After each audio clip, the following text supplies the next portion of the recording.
These guys are ridiculous. These guys are ridiculous. Now, how about them damn Celtics? And we are back with another episode of How About Them Celtics. Sam and I are here recording on Friday, March 15th, ready to roll after Celtics win over the Suns. If you want our thoughts on that game, make sure to check it out. That's on the channel right now, its own video. A reminder to leave a like on the video, subscribe to the How About Them Celtics YouTube channel, 5 stars on all the podcast platforms. We'd appreciate it very, very much. Selection Sunday is today as you're listening to this. So we are going Which to is why everyone is here. Yeah. We're going to be bringing back Tyler Rucker of No Ceilings on the pod. He's been on with us before. He's done a playback with us before. He's a legend. Yes. He's a Celtics fan, or he grew up a Celtics fan. So he is here ready to roll, going to tell us about all the prospects Celtics fans should be watching out for during the draft. We'll talk some NBA Celtics as well, and we'll do the rat list with him during this section. So it won't be at the end of the pod. It'll be in the interview with Tyler. So yeah, let's throw it over to our chat with him.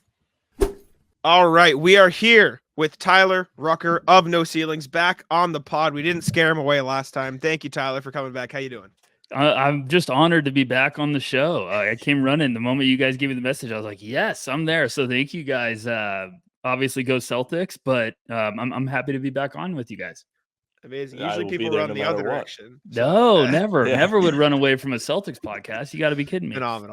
Phenomenal. Well, Tyler Rucker, again, No Ceilings. Draft coverage is unbelievable. You guys have been ramping it up this year, too. We've been seeing, I know you guys have been doing a bunch of NBA stuff, too, covering prospects just in the league.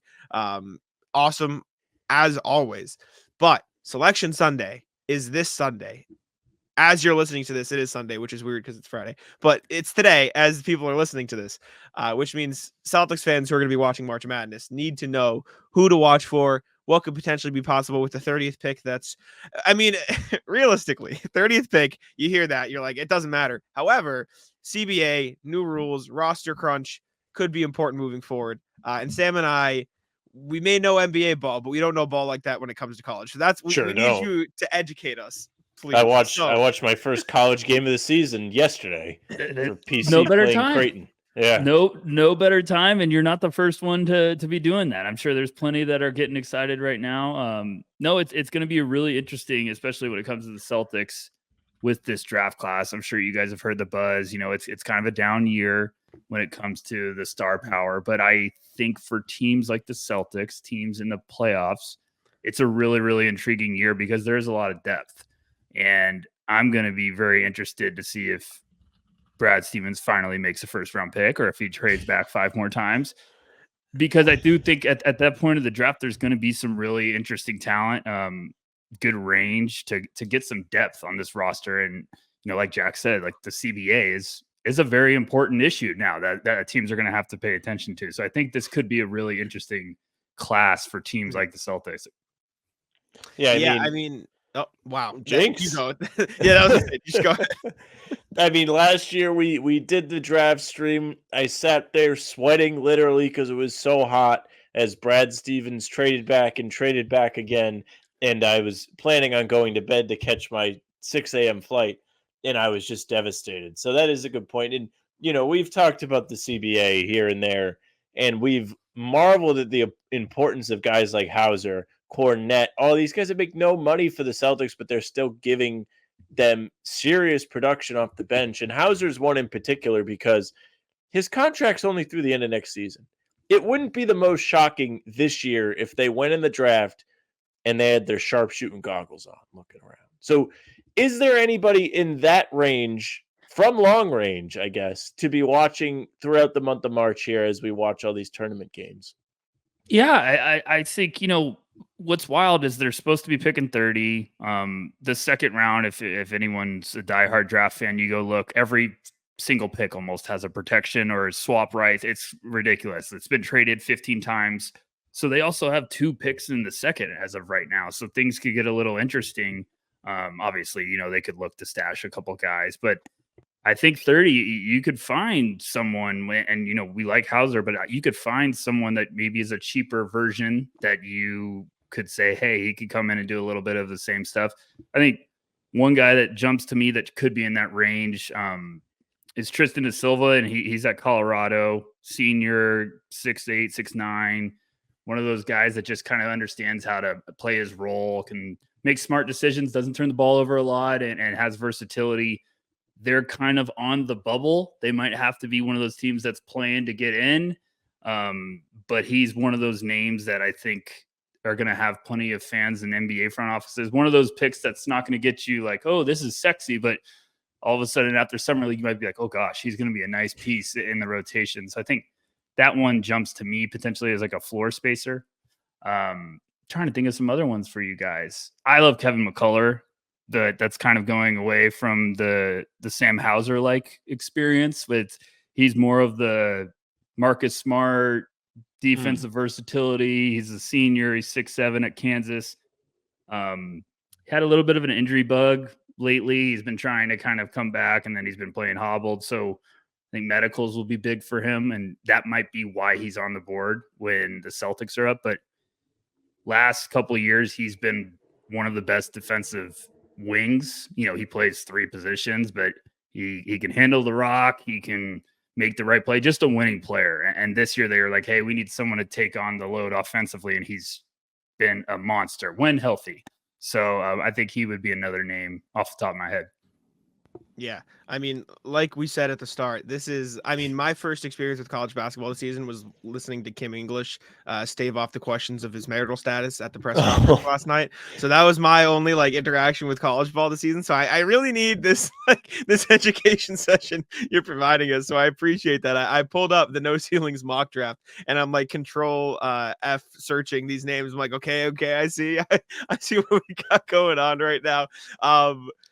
I think the shooting thing is important because I do think you need to start looking at potential Hauser replacements if he does become too expensive for Boston to retain past his current contract. You grew up a Celtics fan. You're a Celtics guy. If you think what direction do you think they go? Do you think they will target that shooting, or do you think maybe they got, a big, because they did trade for Tillman and Kornet's fine, but maybe you want a little bit of Horford insurance once he retires? Do you think they need better guard play? Is it wings? Where do you see Brad going, and where would you go if you were Brad in this draft? I feel like every year I'm always like, oh, they're going to add another big, and then they go another direction. And I'm like, okay, so maybe I don't know what I'm thinking when it comes to Brad Stevens, and I'm sure none of us do. But if you're going to get a big that I think could really thrive as a Celtic with this team and play their role to a high level, I think this is the year to do it. Oso Ighodaro at Marquette, I feel like would be a dream. Slowly bring along rookie, this plug and play in his rotation. Big Al could he just has the similarities, really strong defender, got some playmaking chops, knows his role offensively. He's not going to be a guy you post up and let him go to work, but he also has a soft floater. He can handle his own down there. So I think bigs would be interesting. Every Celtic fan needs to open their eyes about the realistic of Zach Edey being a fan favorite. And I'm telling you, the buzz of the Celtics being interested in Zach Edey continues to get louder all year. I'm not a fan of it, but there's a lot of No Ceilings people that keep getting told the same thing. So there's some smoke about it. Yeah, I know. See it every here. time. And I have to do the write-ups because I'm a Celtics fan for that pick. And every time we do those War Room mock drafts, everyone's like, Edey, man, we keep hearing it. And I was like, oh gosh. So yeah, pay attention to Edey. So I would be swinging for probably a little bit of an upside wing. Justin Edwards would be like a Brad Stevens special if he stays in the draft. He's at Kentucky, 6'8", lefty shooter. He was at one point one of the top recruits coming out of high school, and he's kind of just had a bit of a disappointing year, but lately has just started to look like a different human being on the basketball court. So I don't know if that could be kind of a Stevens saying, hey, we'll take a 6'8" wing and develop him and let him get his confidence cooking. So there's a lot of different ways. And this class is going to be, the deadline for if you're in or you're out is going to be more fascinating than ever this year, because there could be a lot of guys saying next year is supposed to be this stacked class. I should just jump into this one, which is why I think teams like the Celtics could really find some depth. Yeah. And we have heard endless about Zach Edey. Oh, it's true. What It's driving me crazy, guys. I'm telling you. I'm in the trenches hearing from people, and they all That's keep not good. I'm like, come on, push it away. Give me So some. we're having the battle. See, I am of the mind that I think Zach Edey will be a fine NBA player. Sam says he'll be bad, and so Just that's been our everything I battle hear all is season. just like he's awkward, like can't really move, and doesn't seem to be somebody that you're going to be able to switch on defense. Like, what is your like straight up analysis? Why do you think the people around the Celtics love him so much, and why do you not like him? I don't like drafting him too early. Okay. It's not that I don't like Edey. His physique's been much better this year. He's got good touch around the basket. He's a humongous human being. So some teams saying, hey, he's 7'4", 300 pounds with soft hands and can protect the basket, and we can play him off the bench in our rotation as not a starter, but like you could get, oh, Zach Edey's in there. What the heck are they going to do? Maybe it makes sense if you have the right pieces around him.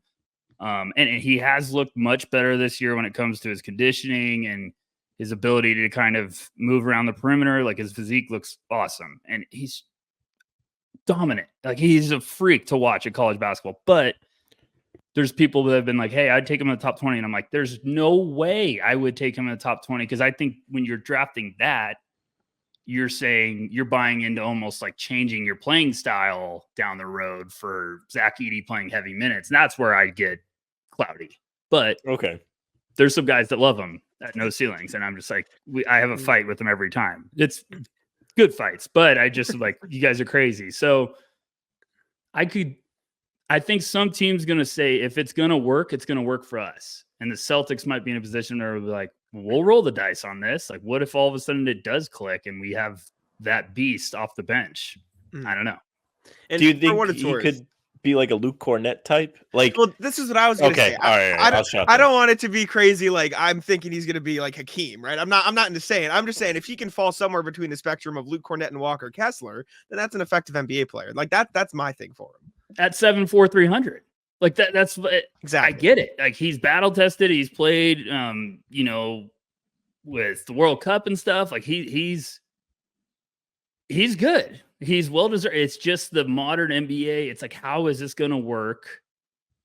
And I do think a team's going to look at each other and be like, okay, if we're a fan and we believe this could work, like why not roll the dice, especially with a roster like the Celtics or teams that are, contenders. They might be saying like, we can afford to see if this could work for us. And yeah, like what if he is Luke Kornet, but bigger, but just a giant?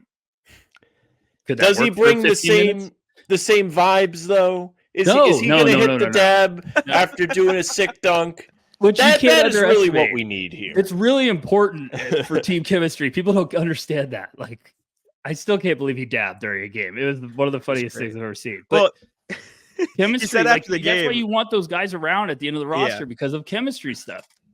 He said after the game, he was like, I haven't had social media in 6 years. So that's the last thing I saw on social media was people dabbing. So he's like, that was his excuse for why he was dabbing during the game.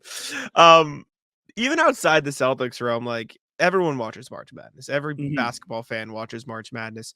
You've seen guys like Dante DiVincenzo and others raise their stock based on the tournament alone and turn into like legitimately good NBA players. Like DiVincenzo's sick. He's killing it for the Knicks this year. Who are you looking at in this tournament as like this guy has a real chance to boost his stock during the tournament, especially considering like I don't think there's a clear cut 1, 2, 3, 4, 5 this year. Like, and some people could really have a chance to like boost their stock this year more than others. Are you saying just in general or Celtics targets? In general, it can be both, but in general, anybody that pops out in your mind, like who are you looking for? Like Tyler Rucker sitting down. I want to watch this guy because I think he's gonna be sick. Reed Shepherd's been unbelievable this year. He's just so damn good. It's one of those things where I'll be that guy.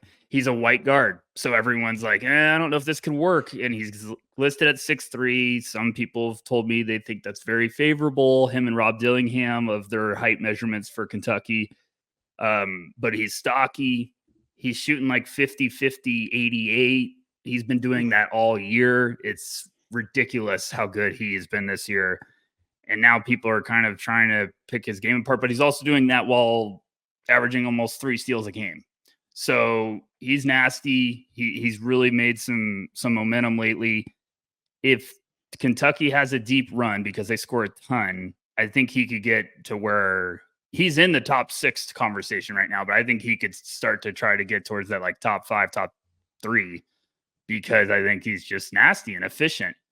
Dillingham's right there with him for the same reasons. Just they can light up in a hurry. Like it's NBA Jam mode with both of them. So those are the 2 big names. I mean, Cody Williams of Colorado, like I said earlier, they're on the bubble. So if they can win a couple games, maybe that helps him. But it's tough because a lot of the big guys in the top 10 are international or G League. Justin Edwards, who I just brought up, I think if Kentucky has a deep run and he can keep playing good, I think his stock's going to go skyrocketing, because beginning of the year, we thought he was a top 5 guy, and it was just been a tough stretch this whole season. And now he's starting to look really, really good. So that's probably the biggest one where I could see him really, really jumping. Football season may be over, but the action on the floor is heating up. Whether it's a tournament season or the fight for a playoff home court, there's no shortage of high-stakes basketball moments this time of year. Get in on the excitement with Prize Picks, America's #1 fantasy sports app, where you can turn your hoops knowledge into serious cash. Testing my skills on Prize Picks this season is the most exciting way to play daily fantasy sports. If you have the skills, you can turn $10 into $1,000 with just a few taps. Prize Picks is really simple to play, and I can make my picks and submit my entry in less than 60 seconds. Download the app today and use code CLNS for a first deposit match up to $100. Use the code CLNS for the first deposit match up to $100. Pick more, pick less. It's that easy.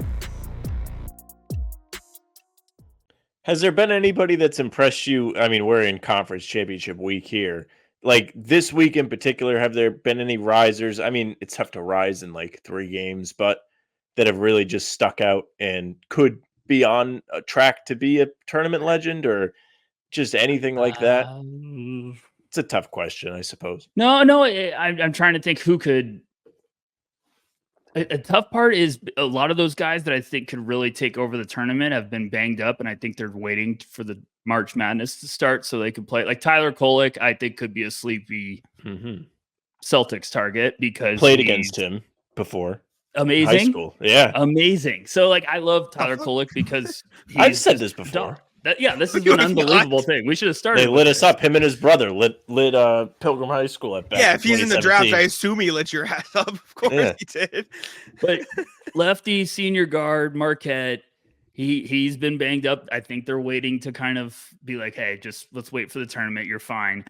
But he hasn't been playing right now, but I think he could go crazy in the tournament. I think he would be in. You want to talk about vibes? Celtics little lefty white guard that he's the best press conference person I've ever seen as a prospect. Like he is unbelievable in press conferences. So yeah, vibes would be very high if they drafted him. Gosh, who else could take over? Houston's got a scrappy senior guard, Jamal Shed, that probably they're going to be really tough. So he could be one that kind of gets cooking. But no one really hasn't jumped out right now in conference play that I'm like, oh, they're going to take over the tournament too. Colin Murray Boyles is a guy that's he's skyrocketing up boards right now. Freshman, kind of Julius Randle vibes, but the outside shots. What if I said here? Let me fix that pitch. Kentucky Julius Randle that's obsessed with defense. Okay, but his outside shot is not ready yet. He doesn't have the freedom to like fumble around just yet and fall all over the place. No, not yet.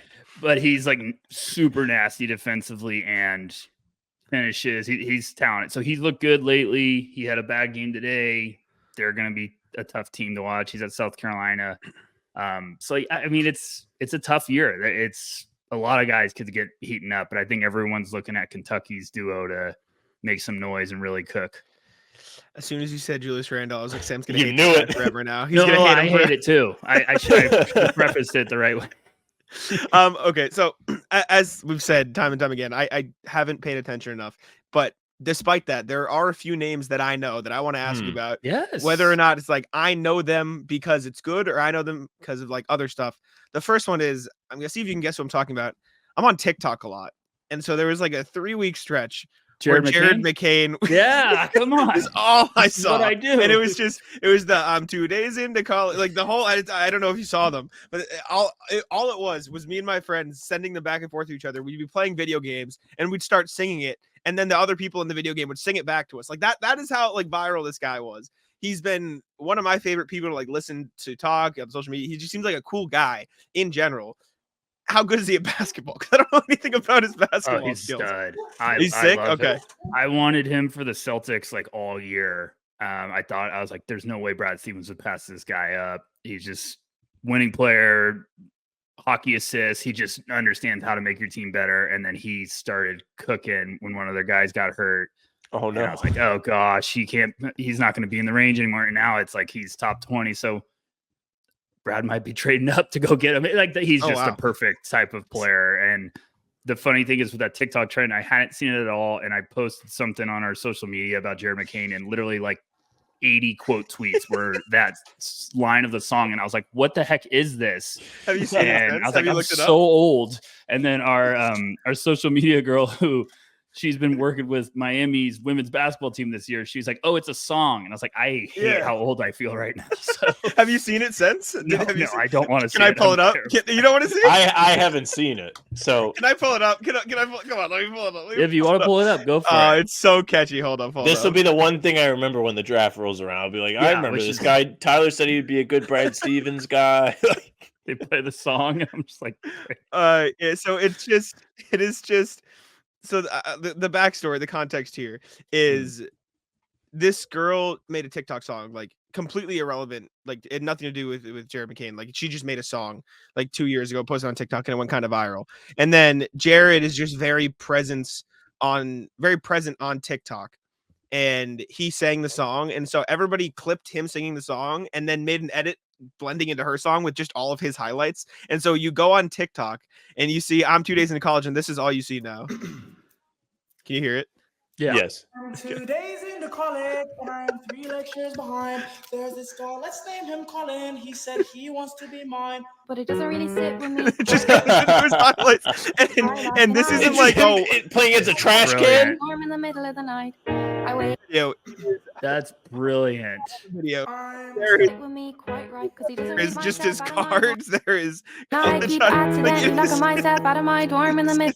It is just literally every Jared comment McCain. every comment that I could post something about McCain and someone immediately was like, he's only 3 days into college. And I'm like, gosh, guys, get a new line. You're not the first one to think of that. So it's just funny. That's amazing. They packed the Duke gym and just had him sing it to the crowd. Like this guy is a superstar. So I just wanted to get a like, is he good or is he just viral? But he will be remembered. He's good. He's like 6'3". He also rebounds like crazy. So like he can shoot, he can rebound, he knows how to make the right plays. Like he's gonna have a lot of fans. So he's been cooking right now. I would have loved him as a Celtic, but yeah, it was funny because we saw him last year in Portland at Nike Hoop Summit, and like we went up and we were like talking to him, and great kid. And then we were like driving home, and I looked him up on Instagram, and I was like, he has how many followers? It was like, so he's like a superstar on social media. I was just like, my goodness. Okay, sorry. He's big time. He's crazy. Good for you. Sam, do you have any names? What else you got, Jack? I've got more. Do you want me? I don't have any names. You know me. So another one I've seen mostly because of your guys' posts is Dalton Knecht. Is that how you say his name? I've seen him like connect.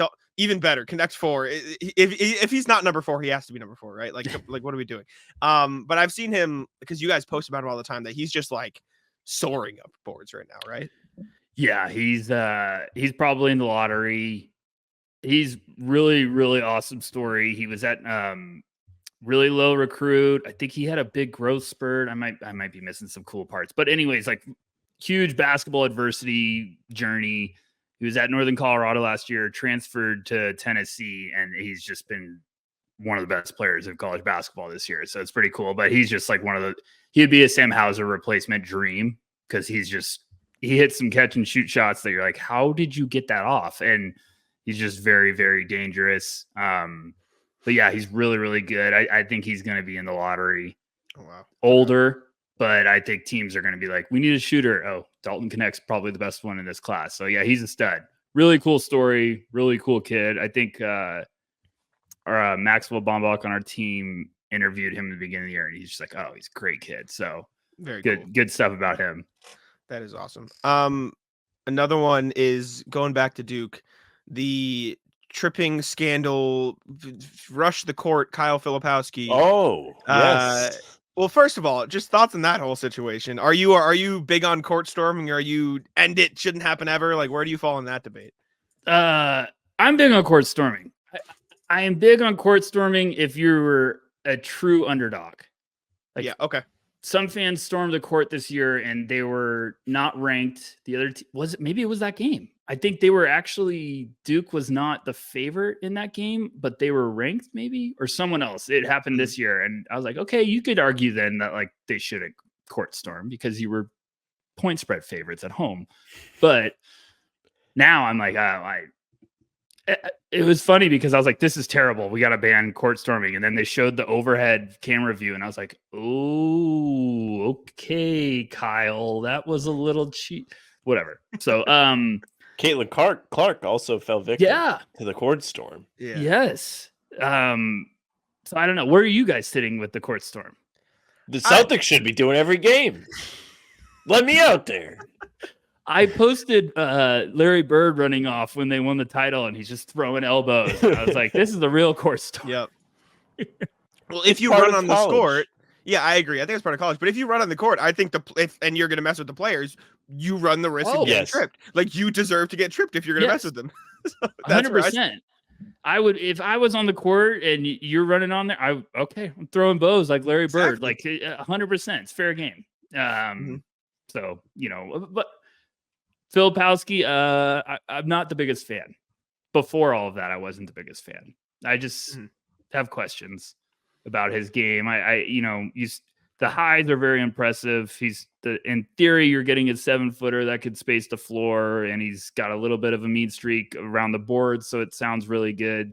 But the highs are really good, and the lows are like, oh, okay. So it's a tough one. But I know there's going to be probably some fans in NBA circles. I think he's probably going to be lottery top 20 at worst, but we'll see. Interesting. I will say this from everyone I've talked to, like teams are like the second part of the draft process when it comes to the combine and everything. Like they said, more important this year than it ever has been, because I think this year everyone has to measure now with like the new rules. And I think just teams are just so uncertain with a lot of these guys. Gotcha. Okay, before we get to the crown jewel, which I know is the last name in college basketball we want to talk about, I have 3 rapid fire ones. I'm going to call the 2K group. Okay. Because these are the guys that when I downloaded a 2K draft class, they were just on all NBA first team for the first. And I do have questions, but just not about specific guys. Okay. Okay. I got these you. can be quick questions, right? Yeah. These can be quick. No problem. Kel Ware is a name that just dominated 2K draft class. Ron Holland, who I know is a lottery prospect as well, and then also Matas Buzelis, if that's how you say it. Those 3, every time I download a 2K draft class over the past few years for this year, all NBA first team every year. So just curious where that falls on the spectrum. Buzelis it's like 6'10". He at high school like shot the crap out of the ball. He was like 45% from 3 with a really good looking shot. This year it just hasn't come around. He started to play way better lately. He's looked better defensively. I feel like he's like, people wanted him to be a 3. I feel like he's more of a 4-3 that like you could play on the perimeter. He's just, everyone wants to say he's Franz Wagner, and I'm like, no, Franz was much smoother and quicker. Buzelis is still trying to figure out his body. There's a lot of talent, a lot of upside with his game. I'm a little bit lower on him personally, but I still I have him in my top 10. Some people want to take him in like 4, and I'm like, I'm not there. Ron Holland is really fun when you're watching highlights because he's just a demon in transition and has athleticism. Kind of just the consistency needs to come around a little bit more with his outside shot and defense. I think he averaged more than 2 steals a game, but like just sometimes you're like, is that stats? Is it empty stats or what? So he's going to have some questions too. The funny thing is all these guys, like I could ask one person from this team and one person from this team, complete different answers. Like some will be like, oh, I have him way later in my first. Some will be like, I have him as a top 5 guy. Like, and you could have that about 20 people this year. Ware's really interesting because he was a top recruit coming out of high school, went to Oregon, nightmare freshman year, like just couldn't get on the court. He's 7 foot that can shoot, transferred to Indiana and with Mike Woodson, and they just force feed him. And he's been on fire lately, but NBA teams are kind of questioning his motor. So it's at a point of like, he's been so damn good. He can block shots. He can shoot the ball. He's 7 foot. Someone on our team went and saw him live and he's like, he's lengthy as heck. So can a team buy into is everyone going to be convinced that the low motor and he might slip and be on the board for the Celtics? Or is he going to be someone that someone's like, hey, we're taking this kid early. We'll figure it out. He's going to end up with a Heat some way and I'm going to be puking. But I don't know if he's a Heat culture guy. So I don't know. Yeah, he sounds like the opposite. Yeah, exactly. So you never know. They're not going to make a bad pick because I can't stand the Heat always make good picks. It drives me nuts. They truly do. Like last year, we talked about Jaime Jaquez when you came on before the draft. And not only did they pick him, he has been excellent. He has had a great rookie season and has really, really looked comfortable playing at the pro level. Yeah. So it's tough because this is the year I think you could find those guys. If you're a playoff team, you're like, well, we don't want to trade up too high because there's a lot of questions with those guys. But if you wait a little bit, you can get some good value. It's true. So this is not the crown jewel question. This is a very important question, though. If I have a friend, he is a Pistons supporter, and he may not be the brightest, but if you were the Pistons, the friend is him. This is like he is the friend. It's not like Sam. Come on, man. I know you. I was like, come on. That's right. But if you were the Pistons heading into this draft, this is a very difficult season. You had the record losing streak. You are still not the best at losing somehow. You are above the Wizards right now. You are not eliminated from playoff contention as we record on Friday. And you are looking for the next piece that is going to help your team get back to the pinnacle. You've been terrible for years. You've had one winning season since 2008. Who is there even a guy in this draft that Pistons fans should be excited about? Not that any of them are listening, but I am curious. I think it's going to come down to Alex Sarr, who's overseas with Perth. He was with the Overtime Elite last couple of years. And that's a big, which is why it gets so confusing for me with the Pistons. I mean, we've been talking about the Pistons in our group chat all year. We're like, what the heck do they do? Because their team should be better. Like they have the pieces. Agree. I love their talent. Their team should be better. I don't know what Monty was doing, not playing Jaden Ivey for the first half of the year. Maybe they're trying to trade Killian Hayes. Their team should be better. And this is a tough draft if you're going to have the number 1 pick because Sarr, they had a pair of exhibition games in the beginning of the year against the Ignite, and he looked like a god on the court. Like he was just absolute dominant. He's 7'1", 215. He glides around the court. He's really athletic. He looks really impressive, and his defense is special. But I don't know how it fits with Jalen Duren. So if you're buying into that, he makes all the sense in the world because he's the biggest swing. Zachary Ricochet is still one of the guys I love for them because, excuse me, guys. You're good. Because he's like 6'8". I saw him at Nike Hoop Summit last year with a couple of No Ceilings guys, and he was the big international buzzing prospect after Victor the last couple of years. Like, okay, after Victor, it's Ricochet, and he's 6'8", 6'9", wing. And when I saw him there, I was like, oh, I don't know. Like, he just looked very timid and uncomfortable. And then they played at FIBA, and he looked the same. He looked uncomfortable. And then he transferred this year to play for a new team, and he's looked like everyone insulted his mother. Like, he's just been playing super aggressive, dunking on people, and he's become kind of a sniper from deep. So, and he's a good defender, versatile defender. So there's not a lot of creation with his game, but I think that fits really well with the Pistons because he could be a shooter that plays good defense, has good size, and there's still upside. So the funny thing is a lot of people in the draft space will be like, Richiche can't create. And I'm like, well, he doesn't need to. He's 6'8" and can shoot and plays good defense. Like that's check for a lot of teams right away. And I think he's only going to get better. So it's a good dilemma. I still like Richiche for the fit of what the Pistons need, but if they're swinging again, I understand taking it on Sarr. I mean, they do have like good players on the Pistons. Yes. Like Cunningham is a legitimately good player. He had multiple 40 bombs towards the end of that losing streak. One of them, I think he had 40 against the Celtics. He was a huge part of that game for them. I've not sold one single share of my Cade Cunningham stock. I'm still a huge fan. And I like Ivy and I like Jalen Duren. I think they just got to keep chipping away and you got to hit on this one. You know, they've had to hit for a while. Exactly. The lottery go well last year. Yes. Did not. So you just gotta hit on this one. It's tough, and it's a tough draft to be picking top 5. It's really scary to be picking up. That's everything I've heard. That's why. Like, I mean, I don't really care, but I would like to see them succeed. Like, I don't want them to be terrible anymore. The league is more fun. Yes. Yeah, exactly. They're what everybody thinks that the Knicks are. Like, everyone's like, the basketball is better when the Knicks are good. No. When the Pistons are good, basketball is better.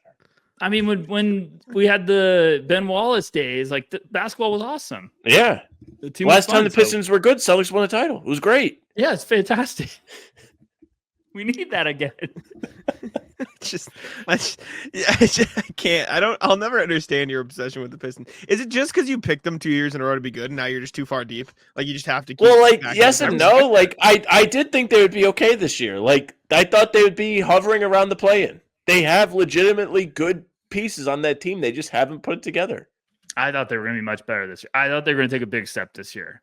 Yeah, and it's unfortunate because it hasn't transitioned to wins, but I think they're a better team than the record when they're playing the right guys. I also think they had a good trade deadline. They did. Fontecchio, Ben Good, Grimes, good piece. They're ready. Fontecchio. Says his name wrong. Have to nail the draft. It's a must. Yeah, you need to. All right, Tyler. Right before we get into Celtic stuff, this will be our last thing. Yeah, this is the last draft thing. We have to ask you about Bronny James. We can't not like it. It needs to be done. We've gone back and forth. Sam is saying like Sam is all the way out. I'm not all the way in, but I'm not all the way out. So like I find the middle ground. What's the deal? Like what is happening? I hate to keep bringing it up, but I saw him in Nike Hoop Summit last year too. Yeah. And I saw a week of practices, saw him scrimmage a bunch, then saw him playing the game. He's a weapon defensively. He's very good. He seems like he had a good teacher because he has good fundamentals with angles and like he would be a pest defensively, even being, little undersized for a combo guard, if you want to put it that way. But he's not ready. And I don't think he should declare. I will not be shocked if he does declare for the obvious reasons, the elephant in the room. I think the only reason he would declare is if like the Lakers gave LeBron a nudge of we're going to draft him because he's just not ready. Like, no, he needs time. He needs to build some confidence. He had the cardiac arrest or the heart problem in the beginning of the offseason, and he was out forever. And then he's trying to play catch up, and that team is brutal. They're just, it's been a rough year for USC. So I would love for him to take another year and really work on his game and kind of put this behind him. But, I get it. If everyone's going to smirk, because he's probably going to go test the waters just because we all know how that works. And most guys should go test the waters. But there's flashes, but he's not ready to be an NBA guy, in my opinion, right now. Now, maybe the Lakers take him and put him in the G League and let him grind for a year, and you're pre-drafting him to let him loose the next year. But I don't know. It's going to be really interesting. It's going to be a wild card. But in terms of I'm evaluating Bronny just on what I've seen this year and not with him, I don't care that it's LeBron's kid. I'm evaluating him, and no, he's not ready. But there's a talented basketball player there that could play at the next level for a very long time. I just don't think he's ready to take that jump, and I don't want him to go too soon. That's kind of what I've said. As much as I don't like LeBron, I think he's a pain in the ass. And I think he might end up screwing his kid over if he ends up like having him rush into the league. Like, there is no doubt that this guy could be in the NBA, but he just, like you said, does not seem ready. The numbers are not there. And when we've had this discussion in the past, Jack has shown examples of guys that have had similar statistical numbers, like Peyton Watson. Yeah. Gets drafted to the Nuggets. Really, I guess didn't play a whole lot as a rookie last year, but he was much more impactful this year. I mean, he played well against the Celtics twice. What do you think goes into some of these guys, like a Peyton Watson, being ready, being a first-round pick versus Bronny, who has basically the same stats? Like, what are you looking for necessarily with those stat guys? With Peyton, it was, something I would, when I was working in the industry, trying to kind of grind my way up, and I was learning from scouts, and one of the things they always said was like, hey, don't let 1 year tell the whole story.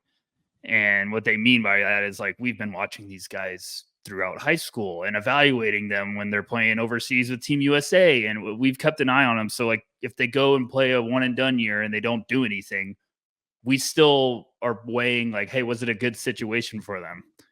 And Peyton Watson came in before before that season at UCLA, he was a projected top 14, 10 pick because he was 6'9" with playmaking ability, and everyone's like, he's a monster on defense. Like, if he could just unlock the outside shot. And he was so funny because I saw UCLA live, and he was struggling to get minutes, and they checked him in, and he had like 2 steals and a block in like a minute. And I was just like, play this kid. He's all over the place. So that's where I think a team like the Nuggets saw, and they're like, we don't care about the lack of production because we see the tools, we see the upside, we have the roster to let those develop and be patient. Now he looks really good. When it comes to Bronny, he was a lower recruit. I know he's LeBron's kid, but he wasn't a top 10 recruit. And he's 6'3", 6'4". The outside shot, he needs to be a good outside shooter, a respectable one, to pair with that defense, because there's playmaking is a little inconsistent. Like, he could get erratic with his passes, but there's good flashes to build off of, especially with the defense. So I just think Bronny needs some time, and it's okay. But I would not want to rush him too fast because it would crush his confidence. But if he wants to get to the league and spend a year with, the South Bay Lakers playing against the Maine Celtics, then maybe that's what Bronny wants to do. JD Davison and Bronny pay-per-view. My thing was never like he's ready to play in the NBA. My argument was always, if he enters the draft, he is getting drafted. That's my whole thing. I think if he enters the draft, I don't think there's a way he goes undrafted, especially to your point. Like, if anything, the Lakers are just going to take him, their pick. Yeah, I think so. That's my whole thing. But Sam, any more draft questions? You want to talk some Celtics? Yeah, talk Celtics. I don't really have anything else. I was interested in that Watson angle because I was so confused by it when we had the conversation, but it makes sense. The tools were there. It's always a thing that drives us crazy. And like Justin Edwards, who I brought up earlier, is like in that category of Peyton Watson, of like, he's only averaging like 10 points a game, but now he's starting to play good. So it's like, are you buying into the previous and you're ignoring this year? Like, he's going to be a name where like, is he going to stay in? Like, we're just, there's a lot of those guys. Like, are they going to stay in the draft, or they're going to return and try to take a huge step forward in a class next year that is going to be well worth the hype? Like, it is really special next year. Oh, yes. Yeah. So should the Celtics give everything for Cooper Flag? Probably. I mean, I can't touch anyone. Like, Jalen's looked unbelievable in the second half of the season, so I can't touch him. Yeah, everyone's going to want Cooper Flag. He's just a stud. But there's like a bunch of guys up there that are just like, woof, it's going to be a fun year. I'm devastated. It's not going to work out. I'm devastated. Everyone in New England is excited about Cooper Flag. I like AJ DeBonsa because he's from 5 minutes that way from me. So I'm all in on the Brockton Mass kid because that's right. That's like the next 2 years is he next? Oh, gosh, it's all AJ DeBonsa. I think 26, I think. Yeah. So like those are the names. Cooper and AJ. It's like, yeah, when those guys are coming in, those are the alphas in the class. New England up. New England's back. I've heard nothing but good stuff about AJ. I know I think he was at Tatum's camp or something, and I think he was one of the younger guys there, and they were like, oh gosh, he's kicking everyone's butt. So I was like, yeah, that's a good sign when you're that young. Yes, sir. Speaking of Tatum, we can talk Celtics. We know you're a Celtics guy. Oh, I just, come on. This is what you guys do. So I get to feel like I'm right at home.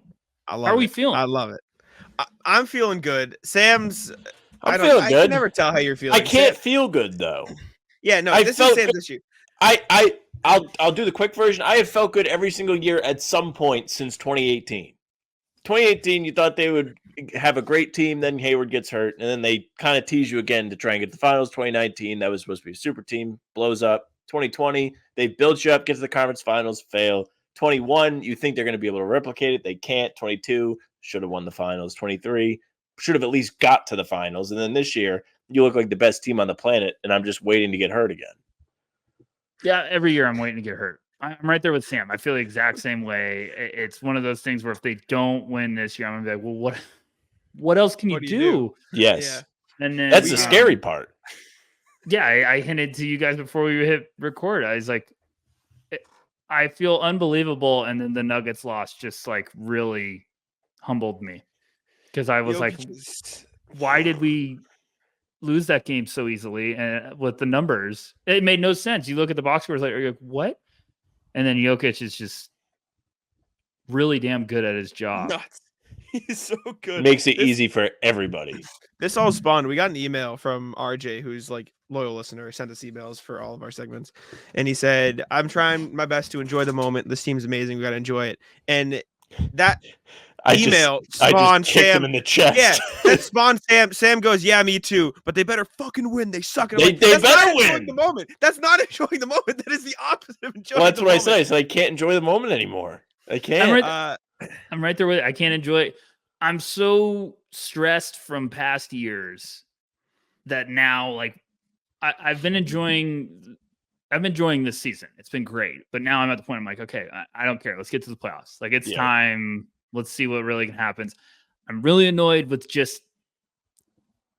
I need like Tatum to take that next leap in every. The problem is he does it in the playoffs. He did that Milwaukee series where I was like, oh my gosh. But I just feel like every time they get crunch time and it's the same offense, always comes back from the dead. And I'm like, can we please just keep the ball moving and do what we just did for the first 3 quarters when we were up 20 instead of just playing ISO ball? It drives me nuts, but they're good. I just need him to be healthy. Porzingis is the best person ever. So I need him to stay healthy. He rules. And he's great because he adds another layer to that late game offense, or he should. He's super clutch. His numbers are great, efficient. He doesn't really miss that many clutch shots, and they can use him, post him up at the free throw line, make the defense sweat just by giving him a touch there. And if he is healthy, they should have less problems late in the game. Derek White's another one where it's like that guy doesn't miss clutch shots either. So you have 2 extremely clutch guys. You just need to figure out how to get the ball to them in the right way and not have your final possessions be dribble, dribble, dribble, dribble, dribble, throw it off the back of the rim. The Cleveland possession was awful where Tatum took the fadeaway. And they call a foul, and it was a terrible foul call regardless. And then it wasn't a foul, and then they lose. And that's fine. It took the focus off them collapsing. The collapse was like a fake collapse because the way Cleveland got in that game was like divine intervention, Dean Wade becoming unbelievable. And then the Celtics go ice cold, which they don't really do. So that was a tough one. The Denver game sucked because it really never felt like they had control of it. And then when they did get to the clutch, they actually got Tatum a good shot from ball movement. It was transition, but it was actually a good shot. Like what after the Cleveland game, I said to Jack, I said, you know what I'd like to watch a game, see them not win, but be like, I'm okay with the shot they got. And that's kind of what happened in Denver. So that is a little bit of growth, even if it had to be a transition bucket. So if they can continue to just get some sort of movement late in the game, I think they'll be okay. because these other guys just stand around. That's what we like talked in circles and eventually found out. Like, yeah, okay, well, Tatum's dribbling, but no one's doing anything to help him. Yeah, I'm a big believer. Like, I know it's annoying to some, but like I'm a big believer of like there's good losses, and I feel like they were just cooking and kicking everyone's butt. And the Cleveland one was not a good loss. The Cleveland one was like this is stupid. But I thought the Denver one was a good, like, you haven't won anything yet. You got a lot of work to do. It was just demoralizing because I was like, oh, are they just another level above us after this historic year? Are they just, but I'd love to get that 7 games of that. I'd be like, this is the best basketball ever. Let's just enjoy it. Whatever happens, happens. Hopefully the Celtics win in 6. I disagree. Don't say it, Sam. It would be terrifying. Winning the Eastern Conference Finals and then just having the moment of, oh, against Jokic for 7 games, I'm gonna have a heart attack. I don't know. I think it's good now that, like, okay, finish this season strong. Well, they got Milwaukee coming up soon. That'll be an interesting one. Yes, but I don't know. I'm terrified of the Heat in the first round. That's what I'm terrified of. I can't decide how I feel yet. A lot of our commenters say, give me the Heat in the first round, get it over with, and exercise the demons, because they think it's to the point where they're just like, Celtics are so much better than the Heat. My thing is, that's what we said last year. That's what we said the year prior. The Heat are an eternal ghost that never stops trying to kill you. And I don't care what you say. I don't care how bad the offense looks this year. I don't care about all the numbers. I don't care if Jaime Jaquez is on a cold streak like he's been at points throughout the season. They have Jimmy Butler. Yes. And this isn't a, screw the Heat. This is respect the Heat, because they're annoying as hell to play against. What do we need? Duncan Robinson hitting 5 threes in the first half? Like, I don't want to deal with them at all. It is full respect from me for the Heat. Every year we think the Heat are dead. They're zombies. They come back to life right around the playoffs. Jimmy Butler knows what he's doing. I don't want any part of them.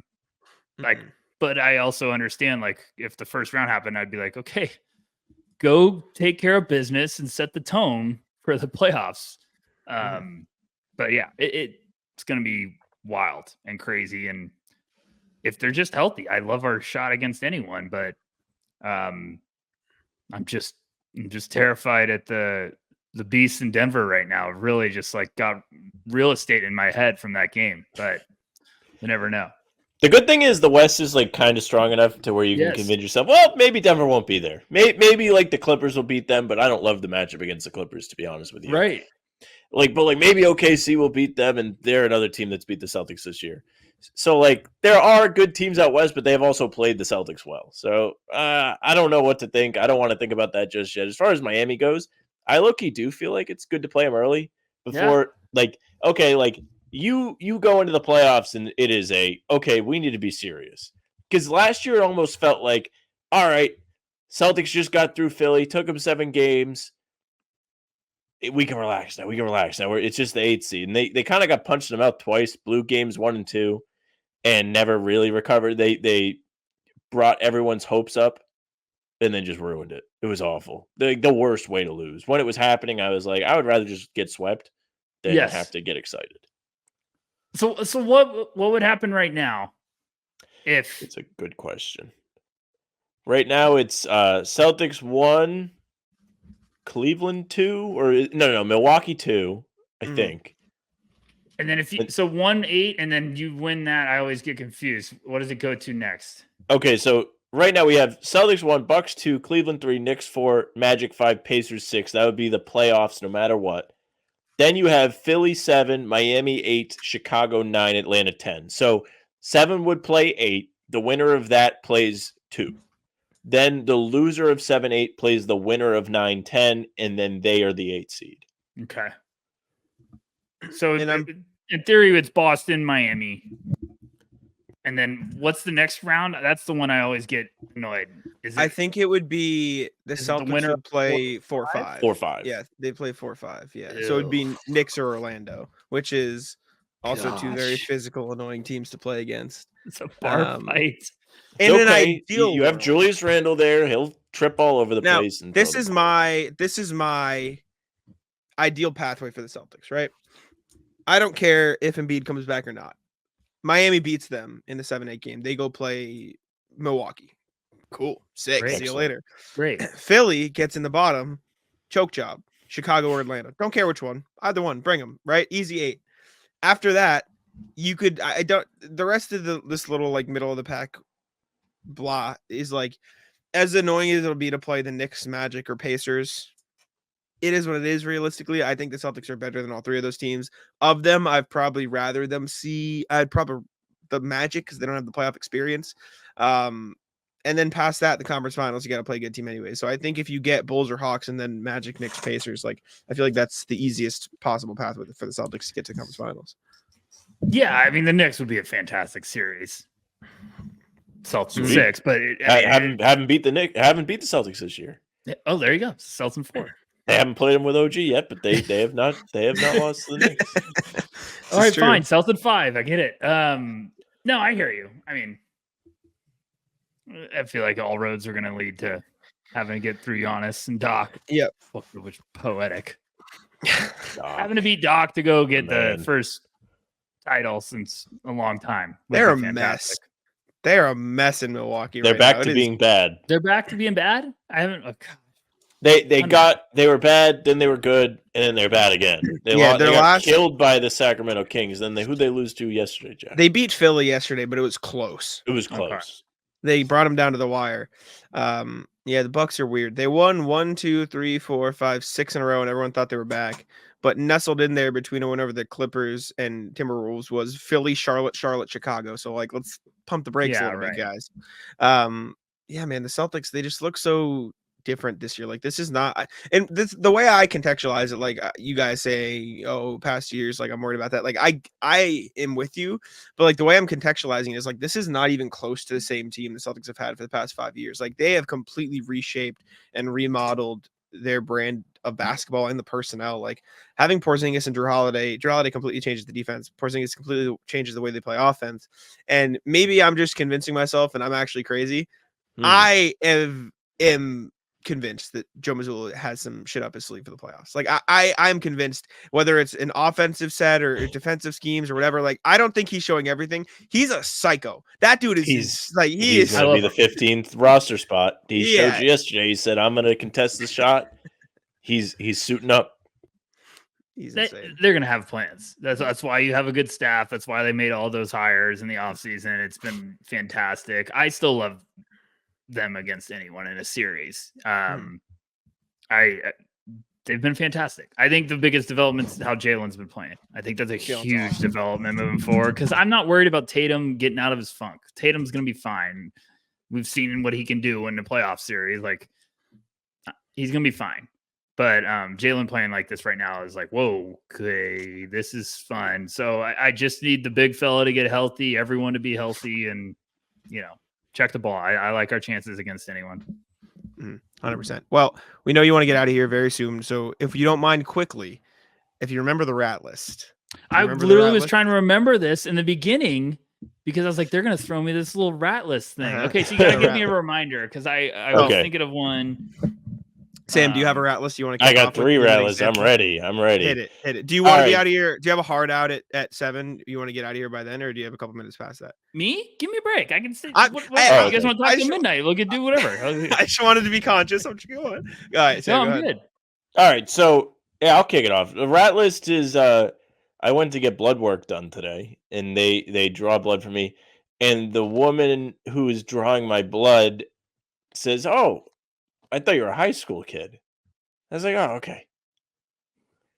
I'm not at the age yet where that's flattered? A compliment. No, no, I'm not there yet.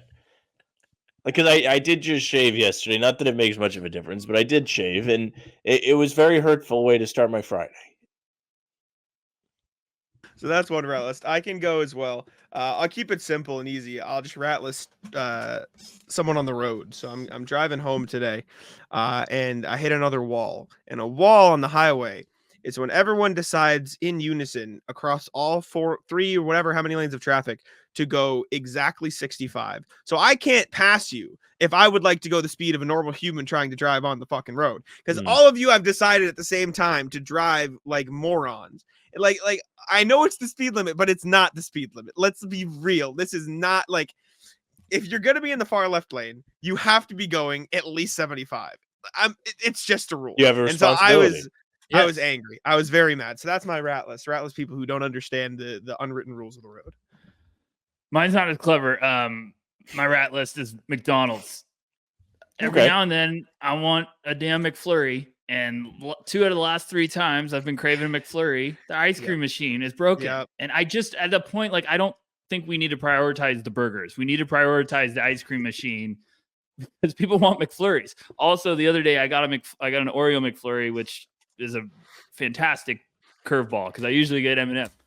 And I got an Oreo McFlurry, and they just didn't mix any of the McFlurry in. So it was just Oreo crumbs at the top. I was literally like digging for 3 hours to try to mix this in. So I've banned that McDonald's, and it's right from across the street from me. So I can't go there anymore. It's just terrible. So we need to figure that out. So that's my rat list. I love it.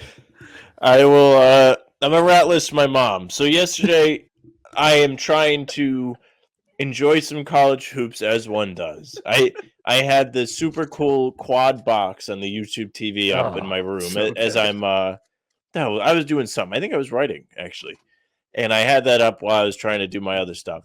And then it's just changing to MSNBC. She is connected to my PlayStation somehow, changing the channel. And I'm like, hey, can you please not do that? And she's like, I have no idea what you're doing.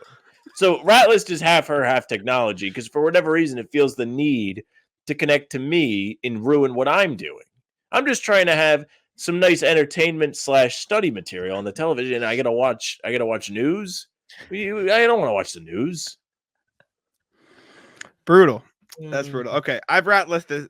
Wow, my list is the rat list. I've rat listed this time and time again, but I'm going to do it again. Now, Tyler, I know you're a family man. Congratulations. How's the family? Yes, anyway? Congratulations. Appreciate it. Mm-hmm. Sam's in a relationship. I have been relegated to the dating apps. It's okay. Now, it's okay. Well, it is okay until I am out here. So I'm on Hinge, right? And I'm trying to respond to the prompts. I'm trying to be clever. I'm trying to be nice. And I'm getting, how are you today? Like, how was your day? Good. Okay, good.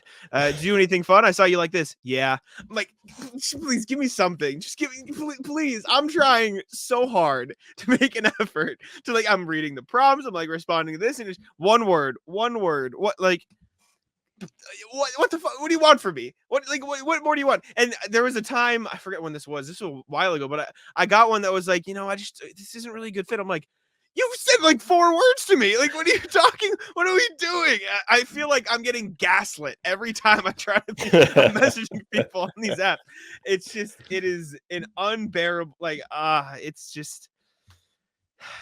You got to see it as it's better that way than you go on 3 dates and then they say it. Yeah, you know what? It's true. I appreciate that perspective. Your wallet saves it. It's much better. Okay, next on the list. It's true. It is the worst place to be. It's the worst. It is. Yeah. I was there for way too long, so I get it. I understand. Tough. Just keep grinding, Gotta get there. Plenty of fish in the sea. Just gotta, cast a bigger net. You're fine. Trying my best. You got anything else? What you got, Tyler? No, the only thing I thought was funny, and it's probably not funny. Doc Rivers is on my rat list. Okay. I like this. Not only for leaving to go join the biggest threat to the Celtics, but I was really pumped for a full year of Doc Rivers as a color commentary guy. I was so pumped. I just really thrilled. I was pumping it. I was like, yes, people don't remember how great he was doing those games. And then he leaves middle of the year to go to the Bucks. Come on. As a sleeper cell too. He was okay, I'll advise Adrian Griffin. Hey guys, I'll advise you. I actually think Adrian Griffin sucks and you should hire me. And they were all like, okay. And then he was like, I told him not to do it. I actually said, don't hire me. I said, don't. The funniest is when they were rumored to get Doc. I was like, that makes sense because you are in desperation. You need an adult. You need players are going to immediately respect in the middle of a season. Yes. I was like, it makes all the sense in the world. And then when the report came out that he's an advisor, I was like, wait a second. Did this guy just cut his Achilles to sneak on in? Ugh. But I'm just pissed now because ESPN's halftime crew could be on my rat list too.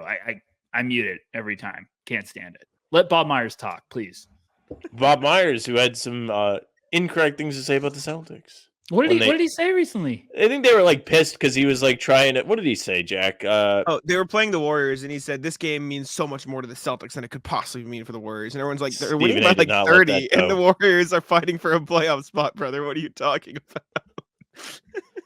I think that's what you're referencing. Yeah, I actually was listening to that, and then I was like, I remember I used to mute these guys.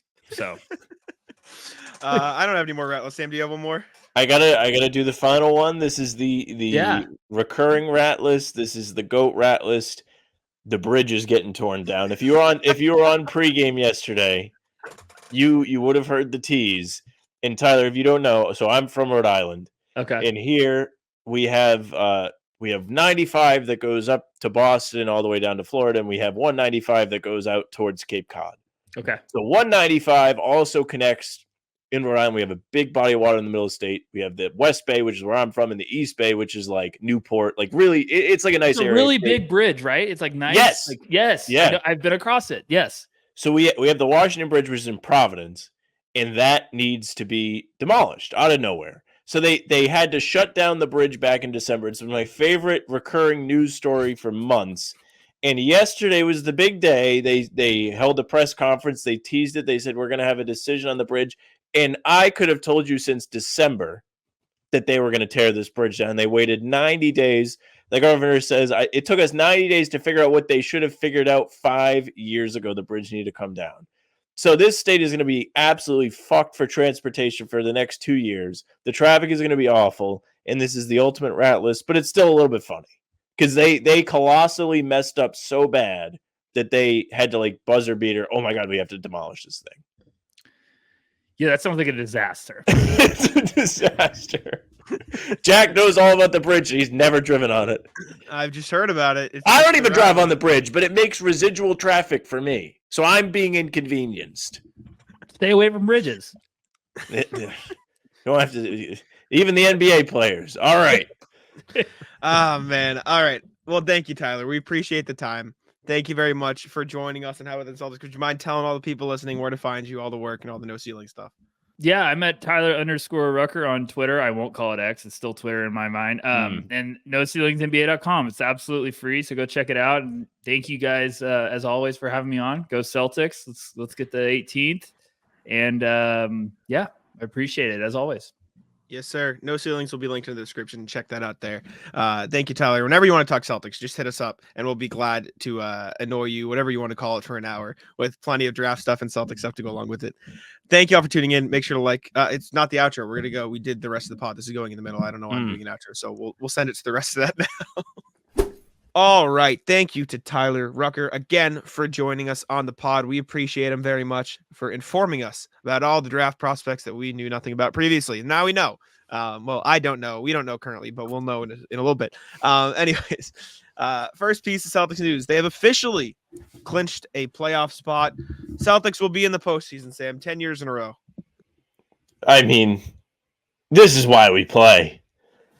I fell to my knees on Thursday night when I realized that they had clinched. Before the season, I was really hoping they might have a chance to compete for a championship, and just the fact that they're going to be there in late April means the world to me, truly. You're going to get to see really great teams compete against them. Maybe you'll see a team like the Chicago Bulls in round one. You never really want to run into a team like them. But at this point, you're just happy to be there. So bless up. They made the playoffs. Wasn't sure they would get there. Good job, Celtics. They made Hang it. the banner. They officially made it. I got worried there for a sec. It was 2 games last week. I didn't know. I will say it is crazy. They have a 10-game lead on the Eastern Conference now. It's fire. Which is pretty insane that they have built that big of a lead on a fairly strong, well, relatively, I guess, to the West. It's not as strong, but like lots of talented players in the Eastern Conference. Everyone thought the Bucks would be a bit better than they are. The Cavs had that slow streak to start the season that hurt their standing. So credit to the Celtics for just being, I mean, pretty much a beacon of consistency all season. They've had their bumps in the road, but for the most part, like they've lost back-to-back games twice all year. Like that's pretty good. Like they've been pretty good. So credit to them. They have been, and they've done it with guys kind of missing time here and there too. Specifically, Porzingis. This is now 20 games he's missed after Thursday's absence against Phoenix, and despite that, they have done a tremendous job of sticking around. Derek White actually missed games this year. Didn't happen last year. Had to have personal days there, but they have kept it together. Regardless, they've done a great job of competing no matter who's on the floor for them. And that speaks volumes to this team's depth. It gives you a great reason as a fan why you should be feeling good as the playoffs roll around. As much as we bitch and moan, specifically me bitch and moan on this show, they have done a tremendous job of being mostly the best team in the NBA for the entire year. And they have done it no matter what. So when the playoffs inevitably kick off, they seem like they're going to be ready. Yeah. Speaking of the playoffs, shout out to Jared Weiss, who wrote an article recently about the bench big rotation, Luke Kornet versus Xavier Tillman, who will be playing more in the playoffs, what they bring to the table, who has the advantage in what area. When they traded for Tillman, I think, at least my general perspective was Tillman's probably better overall, but Kornet knows the system. We've seen a lot of good games from Kornet lately. We've seen a lot of good stuff from Tillman lately. So the question is, who gets minutes in the playoffs? Jared Weiss, check out his article on The Athletic titled Porzingis set to miss the 20th game. His 20th game, which Celtics backup big could be in the playoffs. Basically breaking down who has the advantage on the perimeter, who has the advantage in the paint and the rim. Both of them, spoiler alert, gives it Tillman, although the paint and the rim is just barely Tillman. We saw some good stuff from Tillman last night against the Suns, specifically in the screen and roll game that we see from Kornet. I clipped it and put it on in my article this morning because, well, my article was about Tatum and Brown, but it applied to another thing I'm working on about the Celtics learning from the way Kornet screens. And this is the thing that stood out to me most. Let me find it here. Jaylen Brown. So Jaylen gets by. It's the and one he got on Nurkic, but it all happened because of Tillman's ability to delay Nurkic. So looking at it here, hopefully this just mutes itself. But you're you good. See, nope, this is the wrong play. Hold. Sorry, audio listeners. Worried about the mute button. Can't even pick the right play. So this one, Tillman gets the ball on the wing with Nurkic on him from the kick out from Derek White, runs a dribble handoff with Brown, screens a little bit just in time for Brown to get in front of Royce O'Neal, and then he seals off Nurkic in the paint. Like, he just cuts off Nurkic enough to where he can't contest the shot effectively, and then Nurkic is late. Brown gets an N1. That's the type of stuff Luke Kornet was doing really well on the West Coast road trip, just like these little things of getting their star space. So if Tillman can learn to do that, along with the fact that he's hitting threes and also capable of switching onto guards, like, that probably gives him the edge, and that's sort of the breakdown that Jared was going with in his article. So I agree with it from that sense. I do think there'll be a place for both of them, and it'll be matchup-based, but Tillman's shown a lot of good stuff. Yeah, Tillman has been a great addition. Usually these free guys that you get at the trade deadline don't pan out to be much. It's really hard to find great championship caliber teams that have built their roster at the deadline and rounded out the edges and been like, yeah, that guy made a real difference. But Tillman does seem like the kind of player that you could point to in a couple months, been like, imagine they didn't get him. Where would they have been without Tillman? And his unique skill set compared to Kornet's makes him a great prospect for playoff minutes. Like you mentioned, it could be matchup based. I don't think this should at all be seen as a knock on Kornet, regardless if you're talking about our segment here or Jared's article for The Athletic. Kornet has been fantastic. Kornet has been a thumbnail feature in the last week because he's been so good. He had a great game in Phoenix against the Suns, and then less than a week later, he's not even playing against the Suns at the Garden. So he has such a diverse, weird, niche role where, okay, they don't need anybody to seal off and switch out on the perimeter. He can go in. He can be the guy. But if they're running heavy pick and roll actions, kind of like Phoenix was doing to get Durant switches yesterday, you're not going to see Kornet out there. You're going to see Tillman. He's much more switchable. He's much more mobile. They're letting him shoot threes, which they don't let Kornet do for whatever reason. And he has made them. He made a couple.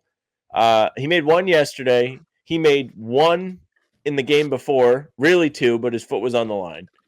And his stroke looks really good. We joked about it in the playback, but he has a very Curry-like stroke where his motion is fluid. the ball comes off clean and his rotation is good on the shot. It doesn't look awkward at all. He looks like somebody that belongs to be shooting threes. And that, again, is something that gives him a unique skill set compared to Kornet, whose offensive repertoire is, hey, I'm going to catch and dunk. Oh, I'll do a layup. Nice. That's it. That's all I need from him. And it's great because Kornet can go out there and have a monster game, and you don't even have to notice him. They don't ask him to do much. He's out there to hold down the fort. Tillman almost seems more like a gamble of a play. Not even, I think gamble's unfair to him, but like a higher risk, higher reward type player.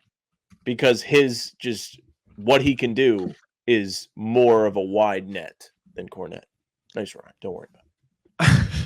I see what you're saying. I don't think there's necessarily a risk with Tillman as though much. I think the risk, like, I think Nemi is like the risk, like Sure. apparent, like that is what you're talking about. Like Tillman's pretty sound. I just think he's a bit more versatile.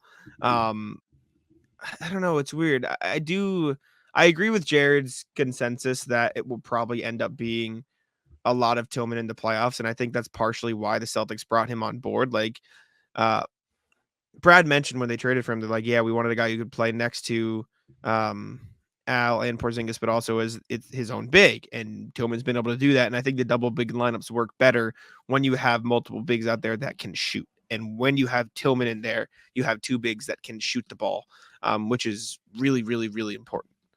So I think that's an important thing to note as well.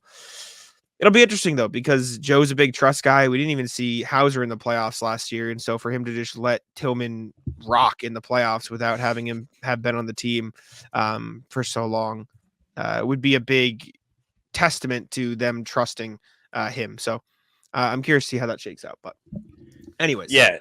And your mention of Hauser is a great point. Like last year, he appeared in 80 games. He started 8 times in the regular season, averaged 16 minutes each time. And he was shooting the ball almost as well as he is this year. He was shooting 41.8% last year. This year, as of today, he's at 42%. So it's just about the exact same. I think the defense has gotten better. There has been growth moments for Hauser. But it is interesting that Joe did not even really trot him out there at all. It's something to keep your eyes on for Tillman. Hauser will almost certainly play playoff minutes this year. He's averaging more points. He's averaging more minutes. He looks more comfortable on both ends of the floor. Like obviously this is a Hauser segment, but he has grown, and maybe Joe was right not to play him. So I think Joe has good judgment when it comes to this. That's really the point. Yeah, I agree. Playoffs right around the corner too, so we'll get some insight. I can't wait sooner rather than later. Actually start, and then I'll be like, I hate this. All right, let's jump to the email, see what y'all had to say. Again, you can email us hbtcpod@gmail.com if you want to get in touch with us. But first, we do have some popcorn to give away. Let me go to the wheel. Few entries. Spin that wheel. 4 entries today. Again, comment what's popping on the video for a chance to win a $10 Incognito gift card. 4 entries: Ruben, Desiree, Robert, and Dylan. Thanks for tuning into the YouTube. Desiree, make sure to send us an email at hbtcpod@gmail.com with your name and phone number. We'll get you hooked up with a $10 gift card. Appreciate you for entering, and keep entering if you haven't yet. You'll have Congratulations. Let's jump on over the email, see what people had to say. A couple from RJ today. RJ, hell yes. What's popping? Celtics secret weapons. Hey, again, another delivery from the content fairies. The season comes to a close. I've noticed certain things that the Celtics haven't done much this year. I don't know if we'll see them dust them off in the final month or so, or if Missoula is keeping them under lock and key so the opponents don't have film on them. I don't think any of these actions are earth-shattering, but they can short-circuit their opposition in no particular order. Guards bringing up the ball. This isn't about the turnovers, but timing. Celtics are more effective when they get into their offense early in the shot clock. Having D. White, Holiday, or Pritchard advance the ball seems to lead to quicker, crisper actions. Using bigs to break pressure. Part of what Cleveland employed to annoy the Celtics was backcourt pressure that Boston mostly passed to other guards who dribbled across the midcourt. While I don't recall it generating live ball turnovers, it did slow down and somewhat disrupt the C's offensive flow. Easy way out is to bring Al, KP, or Luke into the backcourt as an act as a taller target to receive the pass and relay it up court, which leads to the next tactic in the general case, passing the ball into the front court. As opposed to dribbling it up, this saves a few seconds and allows the Celtics to possibly find a mismatch in semi-transition. Again, nothing revolutionary about it, but I think it could be used for more greater effect. Box in one zone with Jaden Springer, the Jazz guard performance. Maybe think of this. Guards like Devin Booker, Brunson, De'Aaron Fox might make this plausible. I don't know how easy it would be to scheme around, though. Anything you'd like to see this Celtics experiment with, be well. RJ, and want to be mad scientists at heart. I think all are good ideas. I will say the one thing about the box and zone thing, it would probably be Drew or Derek instead of Jaden Springer, with all due respect to Springer, but I think these are all valid and solid ideas. Yeah, going down the stretch here, I mean, we talked about them clinching a playoff spot, and they're what's their magic number, Jack? Is it 7 now? As of Thursday or Friday? It's not very high. It's very much attainable, and there's going to be a stretch of games this year that don't necessarily matter at all for the Celtics. So I wouldn't mind seeing Springer minutes. I'm excited about him, probably more than most people. I don't have a reason why for you, but I just think he's a player that, if he develops, he can be an impact player at the very least. And if he gets minutes at the end of the season, it could go towards that development. I do like the guards bringing up the ball. To RJ's point, it's one of my favorite things. It's kind of their job, and they should be allowed to do it. I think the offense itself gets into a better flow when that happens, and it allows you to get guys involved in different ways. And the ball actually moves. Not that it's a problem when Tatum brings up the ball and uses a screen to get himself a good look, but if you have the guards doing it, ball movement is something that actually has to happen. And it makes it so there's more room for you to find gaps for an easy shot rather than just a regular shot. But yeah, that's my take on that one. I agree. I like all the ideas. Appreciate you, RJ. Next one from RJ again. Fun with Phoenix. Morning, guys. Thursday night against the Suns reminded me in some ways of how the second half of Ime Udoka's one season. Specifically, once the Celtics took the lead, they held on to it and kept increasing through defensive pressure. This time, instead of fear of Robert Williams rejecting the defensive pressure, was everyone using active hands to force turnovers and runouts. Felt like in the middle of the game, the Celtics forced like 7 or 8 live ball turnovers, many of which seemed to be caused by Drew Holiday. Am I misremembering? Anyways, be well, RJ. Be well, and let's get ready for the dynamic duo of Washington and Detroit. RJ. Thank you, RJ. Yeah, Drew Holiday was sick in that game against the Suns. There was one clip that's going around Twitter. I know Steve Jones tweeted one, but there was another one that he was just like bullying Bradley Beal for a whole possession. I'll try to find it, but yeah, love to see the defense. I know which one you're talking about. It's like he like doesn't allow himself to get screened and then just knocks the ball away. Is this it? Let's see. Yeah, this is it right here. He just denies a screen like 4 times. Royce comes back. Yep, that was the one. He's just bullying. Beal looks him, helpless. There was another one too on Beal, which hopefully I can find. I think Steve Jones also tweeted it. Yeah, right here. Look at him. Menace. Watch this. Thief. Bradley Beal. Criminal. Sorry, Royce O'Neal on this one in the corner, just bullying Royce O'Neal. Then he blocks him at the rim. That block attempt from Holiday was unbelievably like disrespectful. Like he was like, "You got to be kidding me! You really think you're going to be able to go up on me here? Look at this." Goes for the swat, not even the contest. Sick. He's so sick, man. He's such a good defender. He's so underrated. It feels like so. Like everyone, I was talking to Bobby Kravitsky, and I was like, "Where do you think Drew Holiday ranks in the NBA? Like, is he top 30, top 40?" And it feels like right now, a lot of people would say, "Oh, he's maybe top 50," and like. He was an all-star last year. Like I feel like people will continue to underrate him just because he's not scoring a lot. And again, I was talking to Noah Dalzell as well, and it's like, she's a psycho. She was telling me, she was like, I was listening to Austin Rivers' podcast, and I was like, sure, why? Yeah, exactly. But she was like, Austin Rivers said Luka Doncic is far and away the best guard in the league. It's like something like this, not close, but he's really bad on defense, so he needs to work there. And she was just like, so how is he far and away the best guard in the league if he's really bad on defense? You're just talking about offense. Like it's a fact. Point, and I feel like that's a big reason why Holiday doesn't get the credit he deserves, because a large majority of the impact he has is on defense. Yeah, I mean, there's no real stat, at least common stat for the folk like me, to track defense, to be like, look how great this guy is at defense. Blocks and steals are great, but they don't necessarily translate to good positioning, good shot contests, and things like that. Sometimes they're actually represented by bad positioning, and you have to recover by making that play. As far as Holiday goes, he's been remarkable this year because he's sacrificing by far probably the most. He's taking the fewest shots since his rookie year. I know I've said it like every time we talk about him, but it's remarkable because he's been more efficient than he ever has been making threes. He looks comfortable. He looks ready no matter what. And he's not panicking or uncomfortable in situations where he doesn't have the ball. He's like, there's never a, oh, look, it's my turn to shoot moment from him. He is committed to winning. And that is unbelievably valuable in the NBA because you don't always get that. The way that this Celtics team is gelled this year is remarkable because you have a group of guys that is fully committed to winning. The focus is there from everybody. And that isn't something you're guaranteed to get when you put stars together. Just look at the 2019 Celtics. Tatum and Brown were younger. They weren't mature yet. Kyrie had his mind somewhere else. Gordon Hayward's trying to get his feet back under him after getting injured, so he's worried about that. The only one you can really feel like, hey, that guy was in and he did everything kind of right was Horford. And then he ended up leaving for Philly.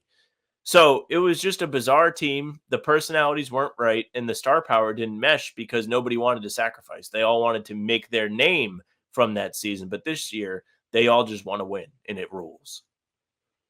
Yeah, credit to them. It's the mentality thing too that's super impressive. Like, I mean, Joe has not stopped talking about it, and I think he deserves as much credit as anybody. Absolutely.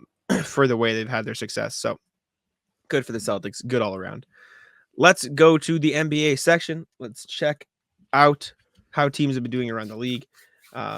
See what's cooking up. So NBA Can you standings. hear me rubbing my hands together? we can. 10-game lead or 9.5 game lead on the Eastern Conference for the Celtics. Clinch the playoffs. First team in League Two clinch the playoffs. It isn't saying to see it, but they are a full 41 games ahead of the Wizards in the standings. That's okay. That's a wild gap. Probably should be more. What's the biggest gap? I guess 41 last year. It's 31. Like, it feels like the 41 is an abnormally large gap between the top and the bottom. Like, that is crazy. I don't think you're gonna find. Well, why don't you go to the 16 season when the Warriors had 73 wins? 47 that season.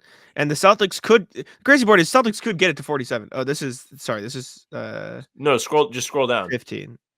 Oh yeah, I'm looking at the wrong conference. Duh, you're right. Yeah, 56 on the Lakers.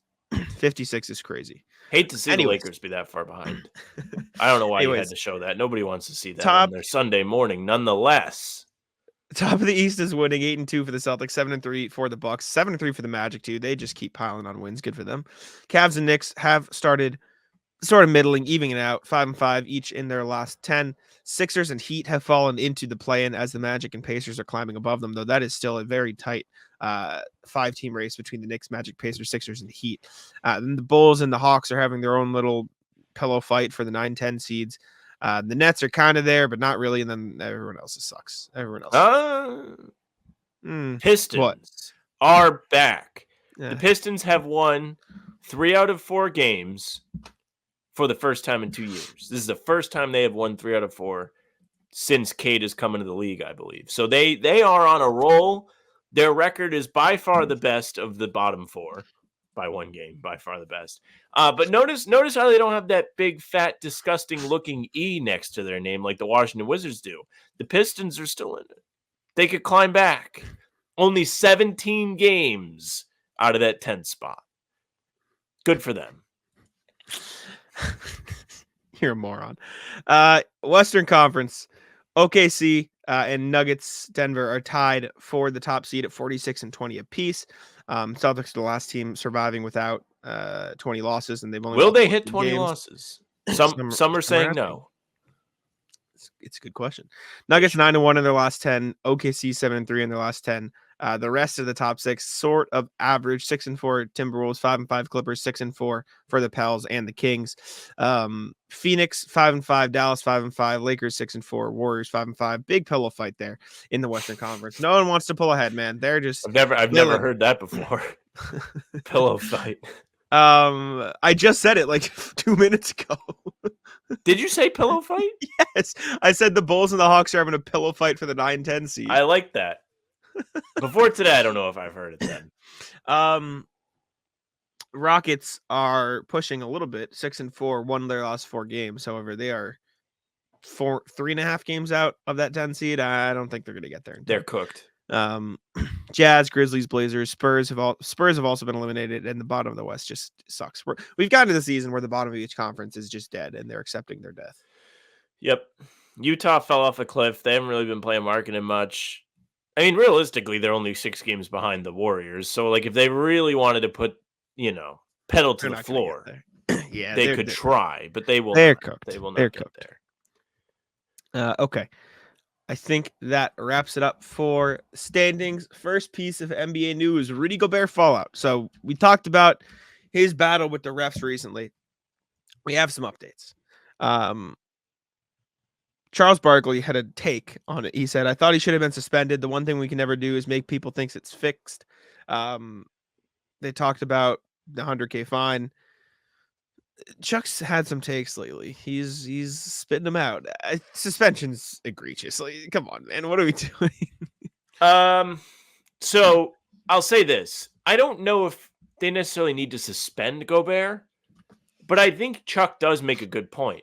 With all of the gambling in sports betting partnerships that are going on in professional sports, not just the NBA right now, it's important, unironically, to keep the integrity of the game in place. You don't want people that are putting their hard-earned money on these contests, on the matchups, on Gobert and the fellas, to think that they're getting ripped off or not getting a fair deal because one of the players who has far more information about how the league is run than anybody on the outside, making a gesture towards Scott Foster that there is some fixing going on in these games. And it's one of the reasons why sports gambling was not legal for a long time. I'm pretty sure there was a lot of worry about, mafia, mob, anybody with power influencing these games and trying to make a little bit of money off the hardwood. So you don't want that. You don't want any kind of thought, any doubt.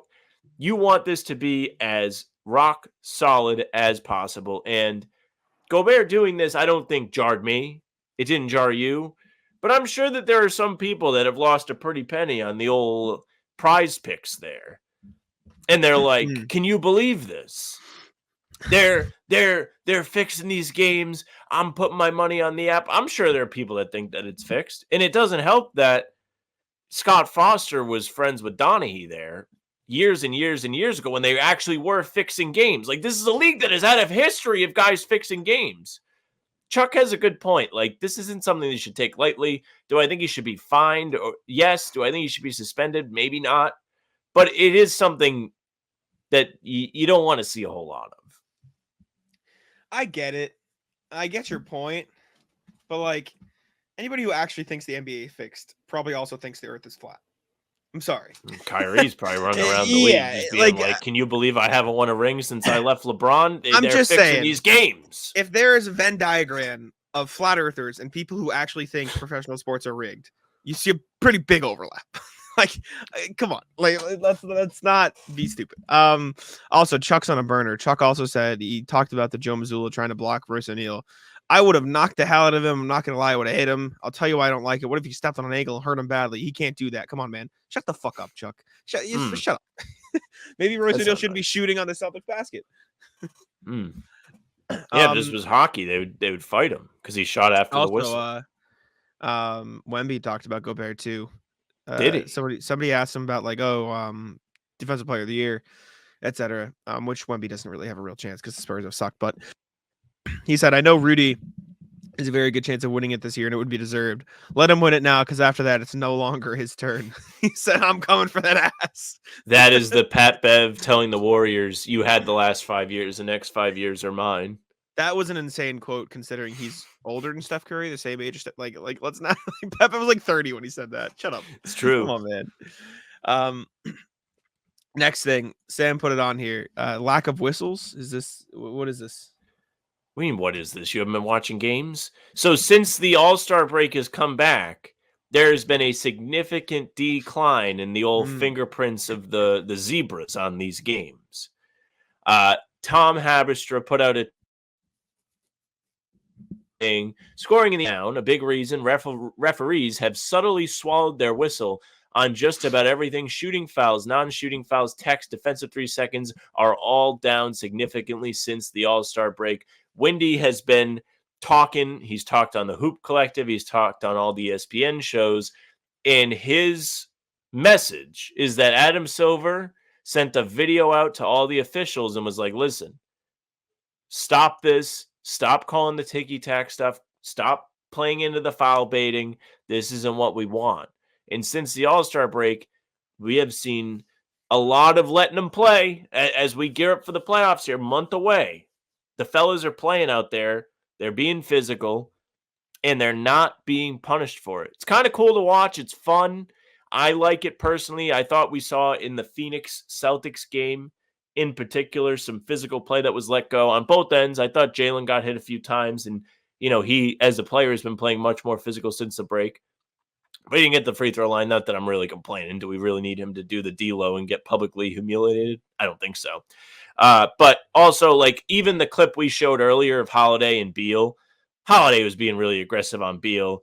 He was pressuring him in the corner. They very much could have called a ticky-tack foul there, and they didn't. And it's been consistent like that around the NBA.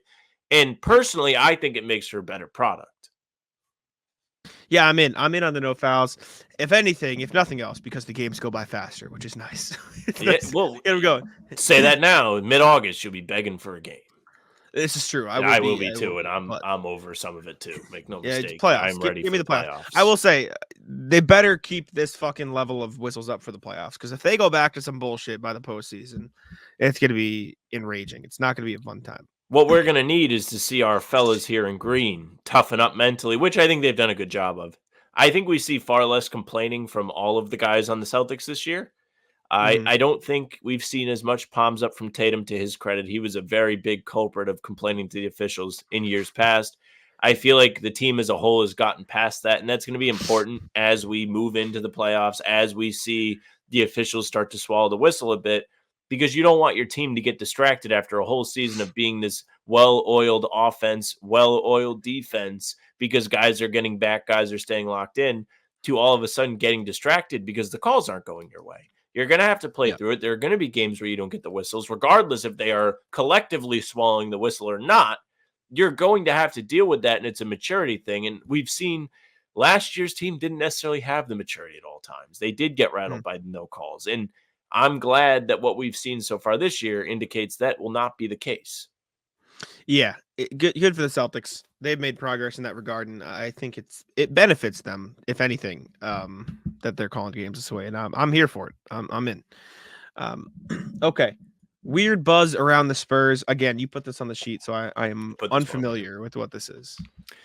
So the Spurs are the Spurs. The Spurs are eliminated from playoff contention. It is mid-March, rather, and they have nothing left to play for. They actually have everything to lose for. They're probably trying to get a top draft pick. Now, they do have Wemby. They won the lottery last year. We all know about Wemby. We talked about him earlier in the show.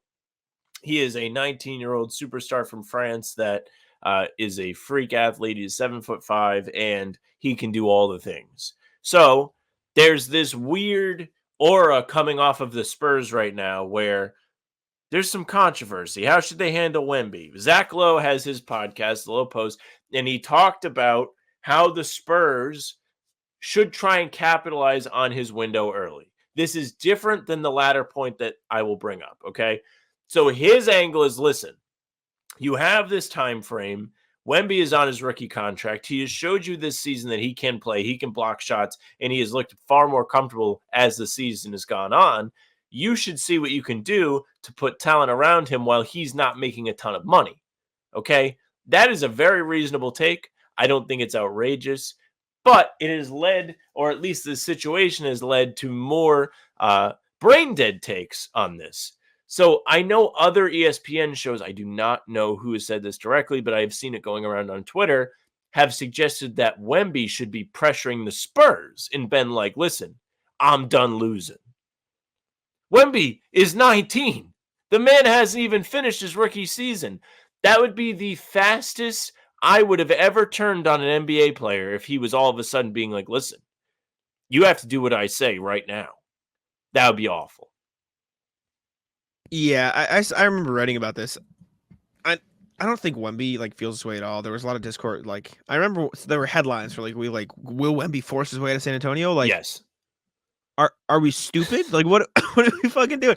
All he's done since he's been there is be like, fuck yeah, I'm with the Spurs. This is sick. I used to watch Tim Duncan. This is great. Greg Popovich, are you kidding? This is great. Is he going to force? No, it's been one fucking season. What are we doing? I do agree with Zach Lowe's point, though. You probably could capitalize on this because yes, he is already top 15 player in the league, 20 player in the league. He is already nasty. And I say this to you all the time.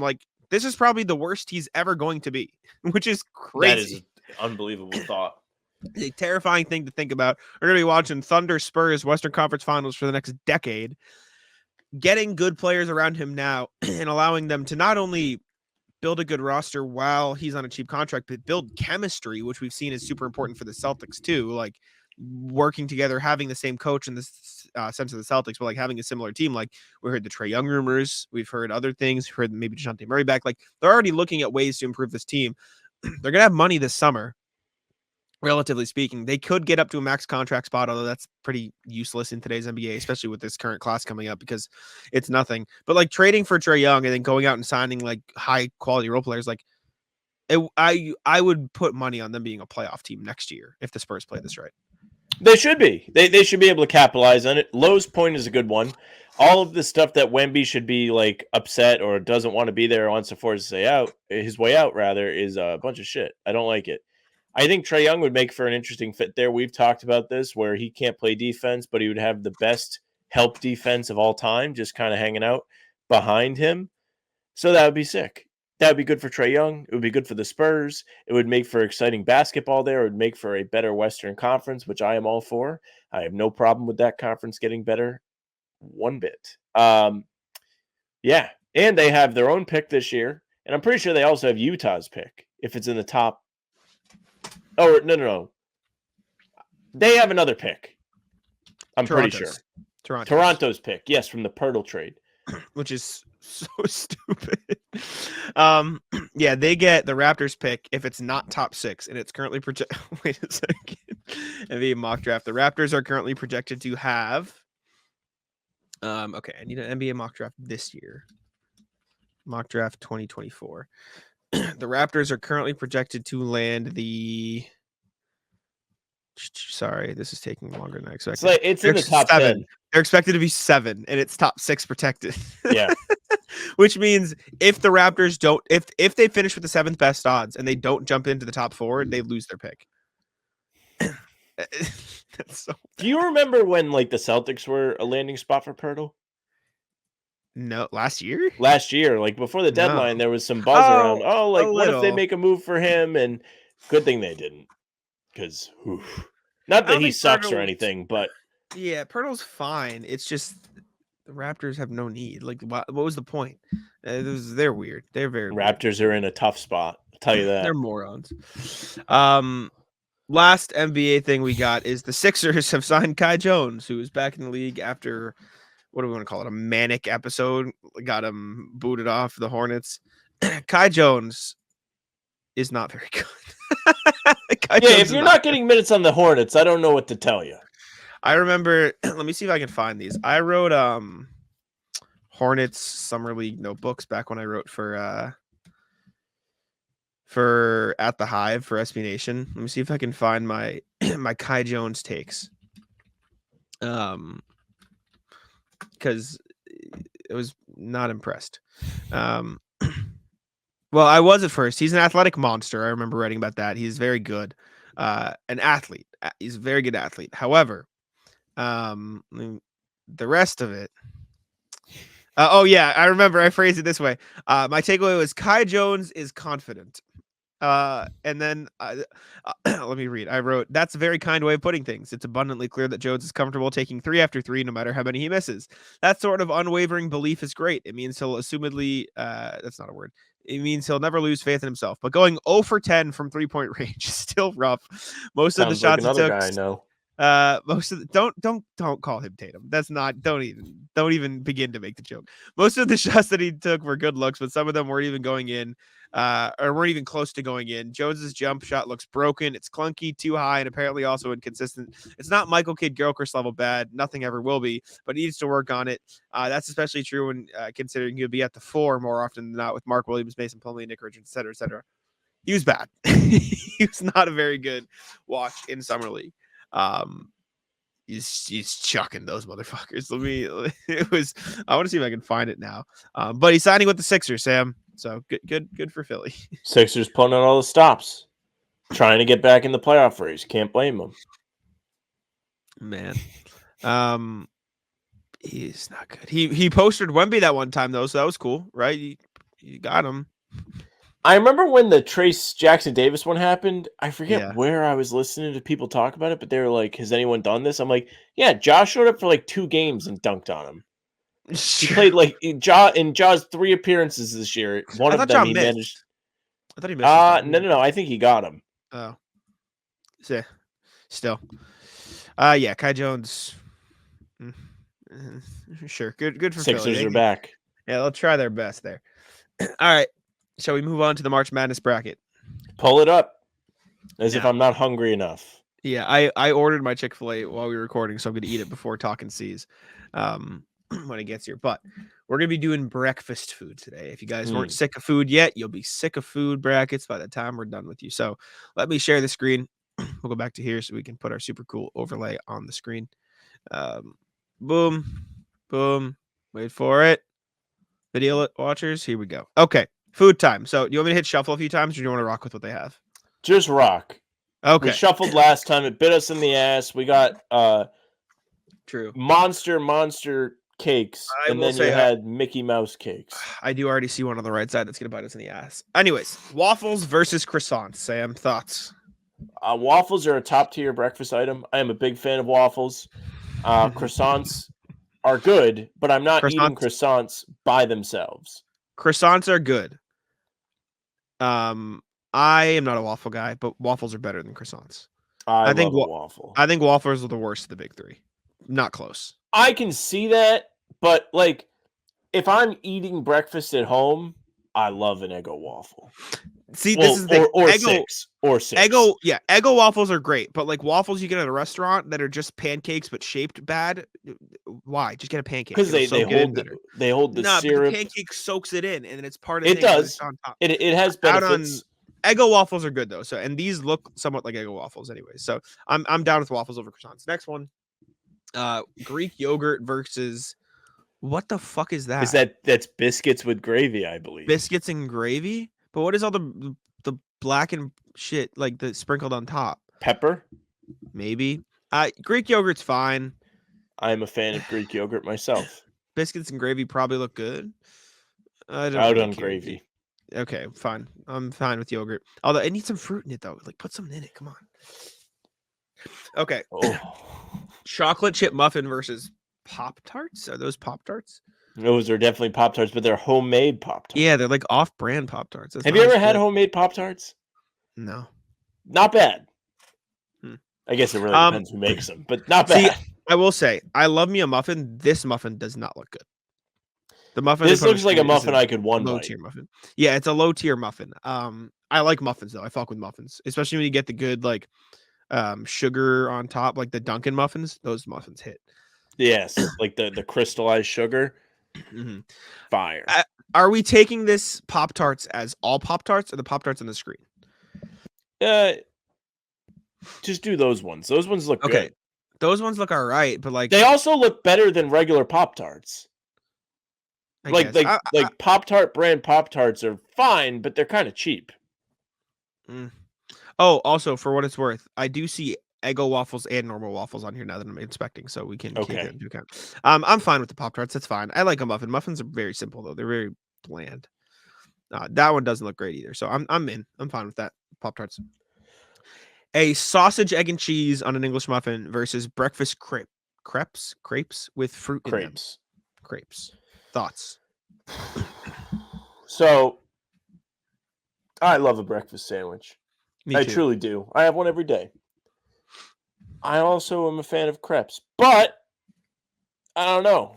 I'm torn here. These look like McMuffins in particular. Now, I will clarify. Inspection. It doesn't look like they have bacon, egg, and cheese. So we should use this as breakfast sandwich in general. Okay. In that case, I think breakfast sandwich has to win. I agree. Just for the sheer convenience of it. Eat and dry. Agree. We've got cereal versus home fries. Oh. Shit. It depends on the home fry. This is a clash. I don't love these style of home fries. I love the fried crispy ones. I don't love the plain potato ones as much. I agree with you. I am a fan of the crispy ones myself. For that reason, I might have to go with cereal for the pure variation and variety you can get. But I think home fries are a breakfast. Is a staple. It is how I judge where I go out to eat. Cereal is breakfast though, and like I know we're talking about a lot out to eat, but like if you don't go out to eat, you're eating cereal. Well, no, Realistically, it's not hard to make an egg. I know, but like if we're talking like convenience, cereal is cereal, and like I don't know, man. I'm a big cereal guy. I won't fight you on it, but I think home fries have to go through. You just can't. And I refuse to say that these home fries in the picture are the only home fries. I think we should take all. They represent all home fries. I see some other stuff on the screen coming up, but I'll it's fine. We can. That's fine. I think cereal got chipped, but we got hash browns versus boiled eggs. It's a hash brown. I think. Yeah, so, hash browns are through. Hash browns go through. Bagels versus donuts in the first round is crazy. That's insane. Bagels, donuts, round one is nuts. Should I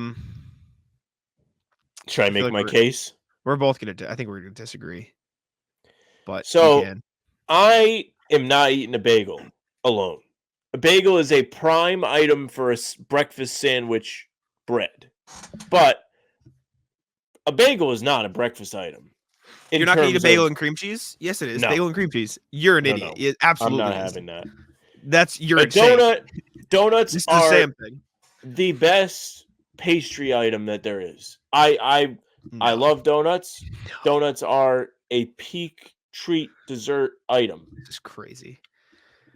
I won't fight you because I like donuts, but you saying a bagel's not a breakfast food is like obscene. I don't think I would be satisfied by just a bagel is my point. I'm not saying it's not. I misspoke. It is a breakfast food, and it should. You're be satisfied by a donut. No, a donut serves a different purpose than a bagel. A donut is like a dessert. But we're judging breakfast foods. But like you can, this is like a breakfast dessert. I'm not going to fight you on just it like a muffin. Donuts, but I think your argument has a lot of holes in it. No pun intended, but I won't fight you on it. Bacon versus what looks like a breakfast wrap with egg, sausage, avocado, a bunch of stuff in it. They just got some good stuff on here, plain and simple. They do. The wrap looks good, but bacon is bacon. That is my argument. Bacon overrated or properly rated? It's tough because when cooked the way I like it, it is the best thing on the planet. Other than that, it's garbage. I think that's a good point. I don't like rubbery bacon. I don't like rubbery bacon. I don't like when it's burnt to a crisp and it's just like crunched in my mouth. It needs to be the perfect consistency, the good bacon all around. But when it's like that, yeah, it's all time stuff. And that bacon on the screen looks very good. So that's my argument. I agree. Put it through, but I think that wrap looks fire. The wrap really does look good too. The avocado, the browned wrap. Eggo waffles versus yogurt. Eggo waffles go through. Eggo waffles are different. Look at those things. I could rip that whole stack right now. Pop-Tarts versus breakfast sandwiches. I think breakfast sandwiches clears. Breakfast sandwich is a staple. Hash browns versus home fries. These hash browns look better than those home fries, is what I'll say. But I won't complain either way. I'm afraid like that we're not going to have more home fries. I see them right here on the screen. Are we sure that's home fries? I see. No, so we can add home fries through if you'd like. That's fine. I won't fight you on it. Because I don't like the stringy hash brown potatoes. That's fine. Bacon versus donuts. I'll let you win again, but I think bagels you're starting to get upset. And I think I just disagree. But I know what you're going to pick. And well, I'd have my share. Yeah, but I don't have a strong enough opinion. Like I like donuts. It's not like I vehemently dislike donuts. I'm not gonna. You know what I'm saying? I just think bacon is so hit or miss. Yeah, that's also fair. Waffles versus breakfast sandwiches. A breakfast sandwich trumps that, just because. I mean, I'm eating breakfast sandwiches every single day. Donuts versus home fries. Do you have a lean, Jack? I kind of don't. Like I like both of these things. If this is all encompassing home fries, I'd probably go with the home fries because of the variety. But at the same time, like a good donut is good. I will say though, there are bad donuts out there. There are absolutely bad donuts. Mm-hmm. I like the home fries. I'm in. Okay. I mean, it's just gonna lose to the breakfast sandwich, but yeah, I think the breakfast sandwich is through. Next, French toast versus oatmeal. French toast is the goat. Oh, fucking love I don't think I've ever had oatmeal. Oatmeal's fine, but I love French toast. French toast is so good. An omelet versus cinnamon rolls. Oh, man. Listen, I want to hear your thoughts before I go.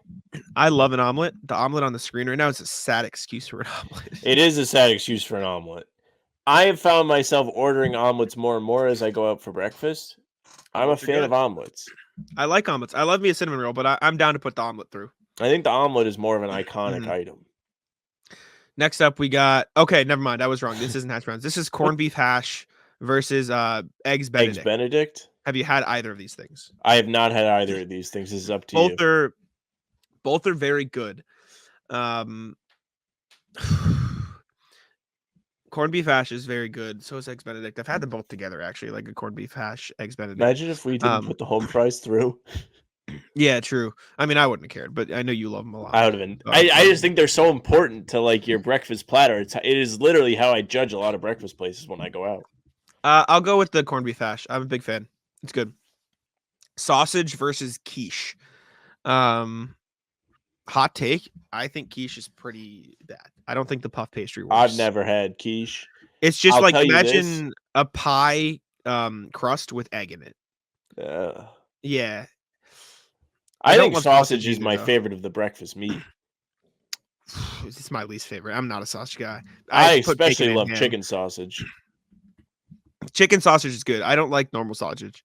But I'll put it through because I don't like quiche. Quiche is me.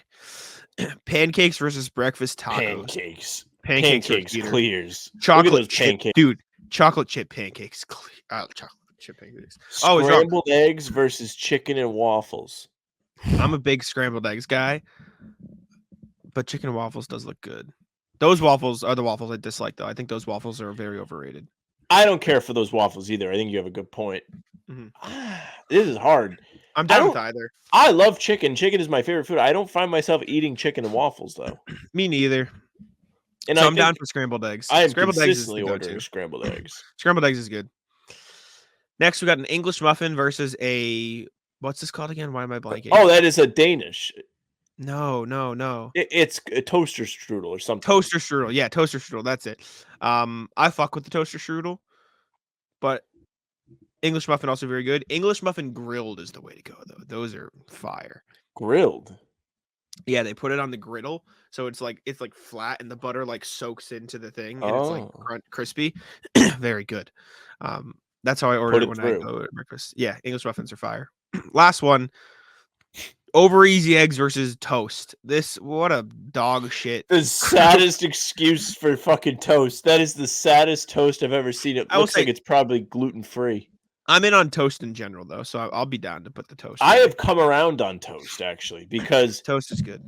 Typically, when I get like a breakfast platter, I do not care for the toast. I scoff at the toast. The toast is not part of what I'm going to eat.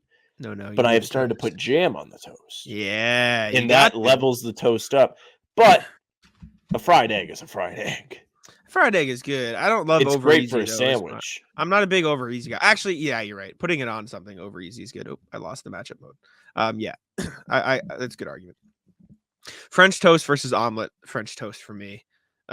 I know you're a big French toast fan. This is going to lead to some contention. It's so good. I love me some French toast. Because I do not care for the French toast. I've got to body you there. Corned beef hash versus sausage. I like corned beef hash, and I don't like sausage, but I'm not like, I know you are in on sausage, so I won't fight you on it. Yeah, I like sausage. I think it's good. I can't do it. I think my issue with sausage is like, if I get the sausage that I like, I'll eat it, but it's very, very hit or miss for me. Like there's some sausage that I Sounds like bacon. Sausage patties are good, but I don't like the chicken sausage patties they have. Yes, here. Sure. Woof. So good. Yeah, Next I'm in. Pancakes versus scrambled eggs. This is a big matchup. It's pancakes for me. Pancakes are the highlight of breakfast. Pancakes are big. It is the hoss of breakfast. Pancakes. I clicked it. Next up, over easy eggs, fried eggs versus English muffin. I'm pretty indifferent, so if you have an opinion. I think the English muffin goes through because fried eggs are not my favorite kind of egg. Agree. And you can put jam on an English muffin if you want it alone. Agree.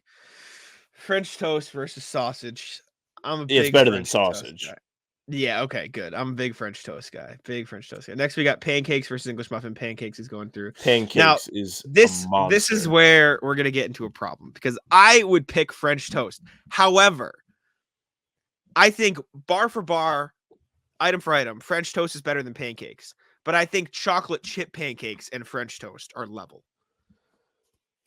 But so if I plain had to versus rank the breakfast food, I would or this type of breakfast food, I would do pancakes, I would do waffles, and then I would do French toast. Nah, I know you would do French toast, pancakes, then waffles, correct? yeah, correct. I say pancakes has a higher net ranking. I will give you pancakes just because I can get chocolate chip pancakes. You can get behind pancakes. Yeah, I just can't get behind French toast. I don't feel satisfied with it. French toast is so good. You got to get. I'll throw it after. They have at this place near me that well, it used to be near me. They have this crunch French toast where they coat it in like cereal, so it's like crunchy. It's very good. Breakfast sandwich versus pancakes. Initial thoughts. I love pancakes, but breakfast sandwich is so good. For me, this is a contest of am I driving to work or am I sitting down at a weekend breakfast? Sure. Yes. Because if I'm going out and I'm sitting at a restaurant, pancakes are like the highlight. I agree.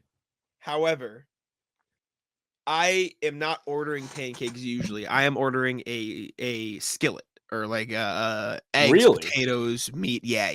You're not getting pancakes on top of all that? Sometimes I will, but if I'm just getting one thing, I will either get French toast if I'm in the mood for something sweet, or egg, like a skillet if I'm in that mood. I'm thinking about it now. I'm kind of bummed. Remember when we were in Vegas and we never got to go to that breakfast place? Remember we went? Yes. It was like a 2-hour wait. Yeah, that was lame. I will say I think the peak of a good breakfast sandwich is better than the peak of pancakes. Like the best of the best, I think the breakfast sandwich clears. Really? Yeah. Well, it's like pancakes are great, but there's only so much you can do with pancakes. Like you can swap out you can get toast, you can get a bagel, you can get an English muffin, you can get different types of eggs on it, you can get bacon, you can get sausage, you can get ham, you can change it with cheese. Like you can add avocado to a breakfast sandwich. There's a breakfast sandwich place near us where I added a hash brown, avocado, bacon, egg, cheese. Like there's just so much you can do with a breakfast sandwich. You've convinced me because I went out last weekend. We went out and got breakfast sandwiches, and they had some fire stuff in there. Like I get an Asiago cheese bagel with avocado, a hash brown, like a McDonald's hash brown, egg, cheese, and bacon from this place near me, and it's fucking the goat. And I had love the craziest Asiago bagel I've ever had the other day. Like it had like almost double the surface area because there was so much extra cheese. That's fucking nuts. But yeah, I'd lean breakfast sandwich. Crown it champion. I've been convinced. Phenomenal. Love it. I'm satisfied with our Final Four. I'm satisfied with the way that this one played out. I think it was a fairly picked bracket. We thought it out well. Credit that. Cool. We did the rat list with Tyler earlier in the show. Any final thoughts, Sam, before we get out of here? No. So I'll wrap it up here. Game tonight. Jack and I will be live at 5:30 before tip-off. We'll be back tomorrow morning to recap the absolute showcase that is Celtics Wizards. But subscribe to the YouTube channel, hit the notification bell. Don't miss any of our daily uploads because we're coming at you with these pods Tuesday, Thursday, Sunday. Talking Seas is live Monday, Wednesday, Friday. Monday, Wednesdays, 11 a.m. Fridays are subject to last-minute planning. You can also find us on Spotify and Apple. Follow us there for the full pods and game recaps right to your inbox, audio only. If you want, you can reach out to us via email. hbtcpod@gmail.com is the way to do so. You saw RJ did it today. Be like RJ and reach out. You can find us on socials at How About Them C's. Twitter, Instagram, and TikTok are all that handle. The Facebook is just the name of the podcast. You can find our streams there. They're on YouTube as well and Twitter. Jack's Twitter is at JackSimoneNBA. Mine is at Sam LaFrance NBA. That's it for us.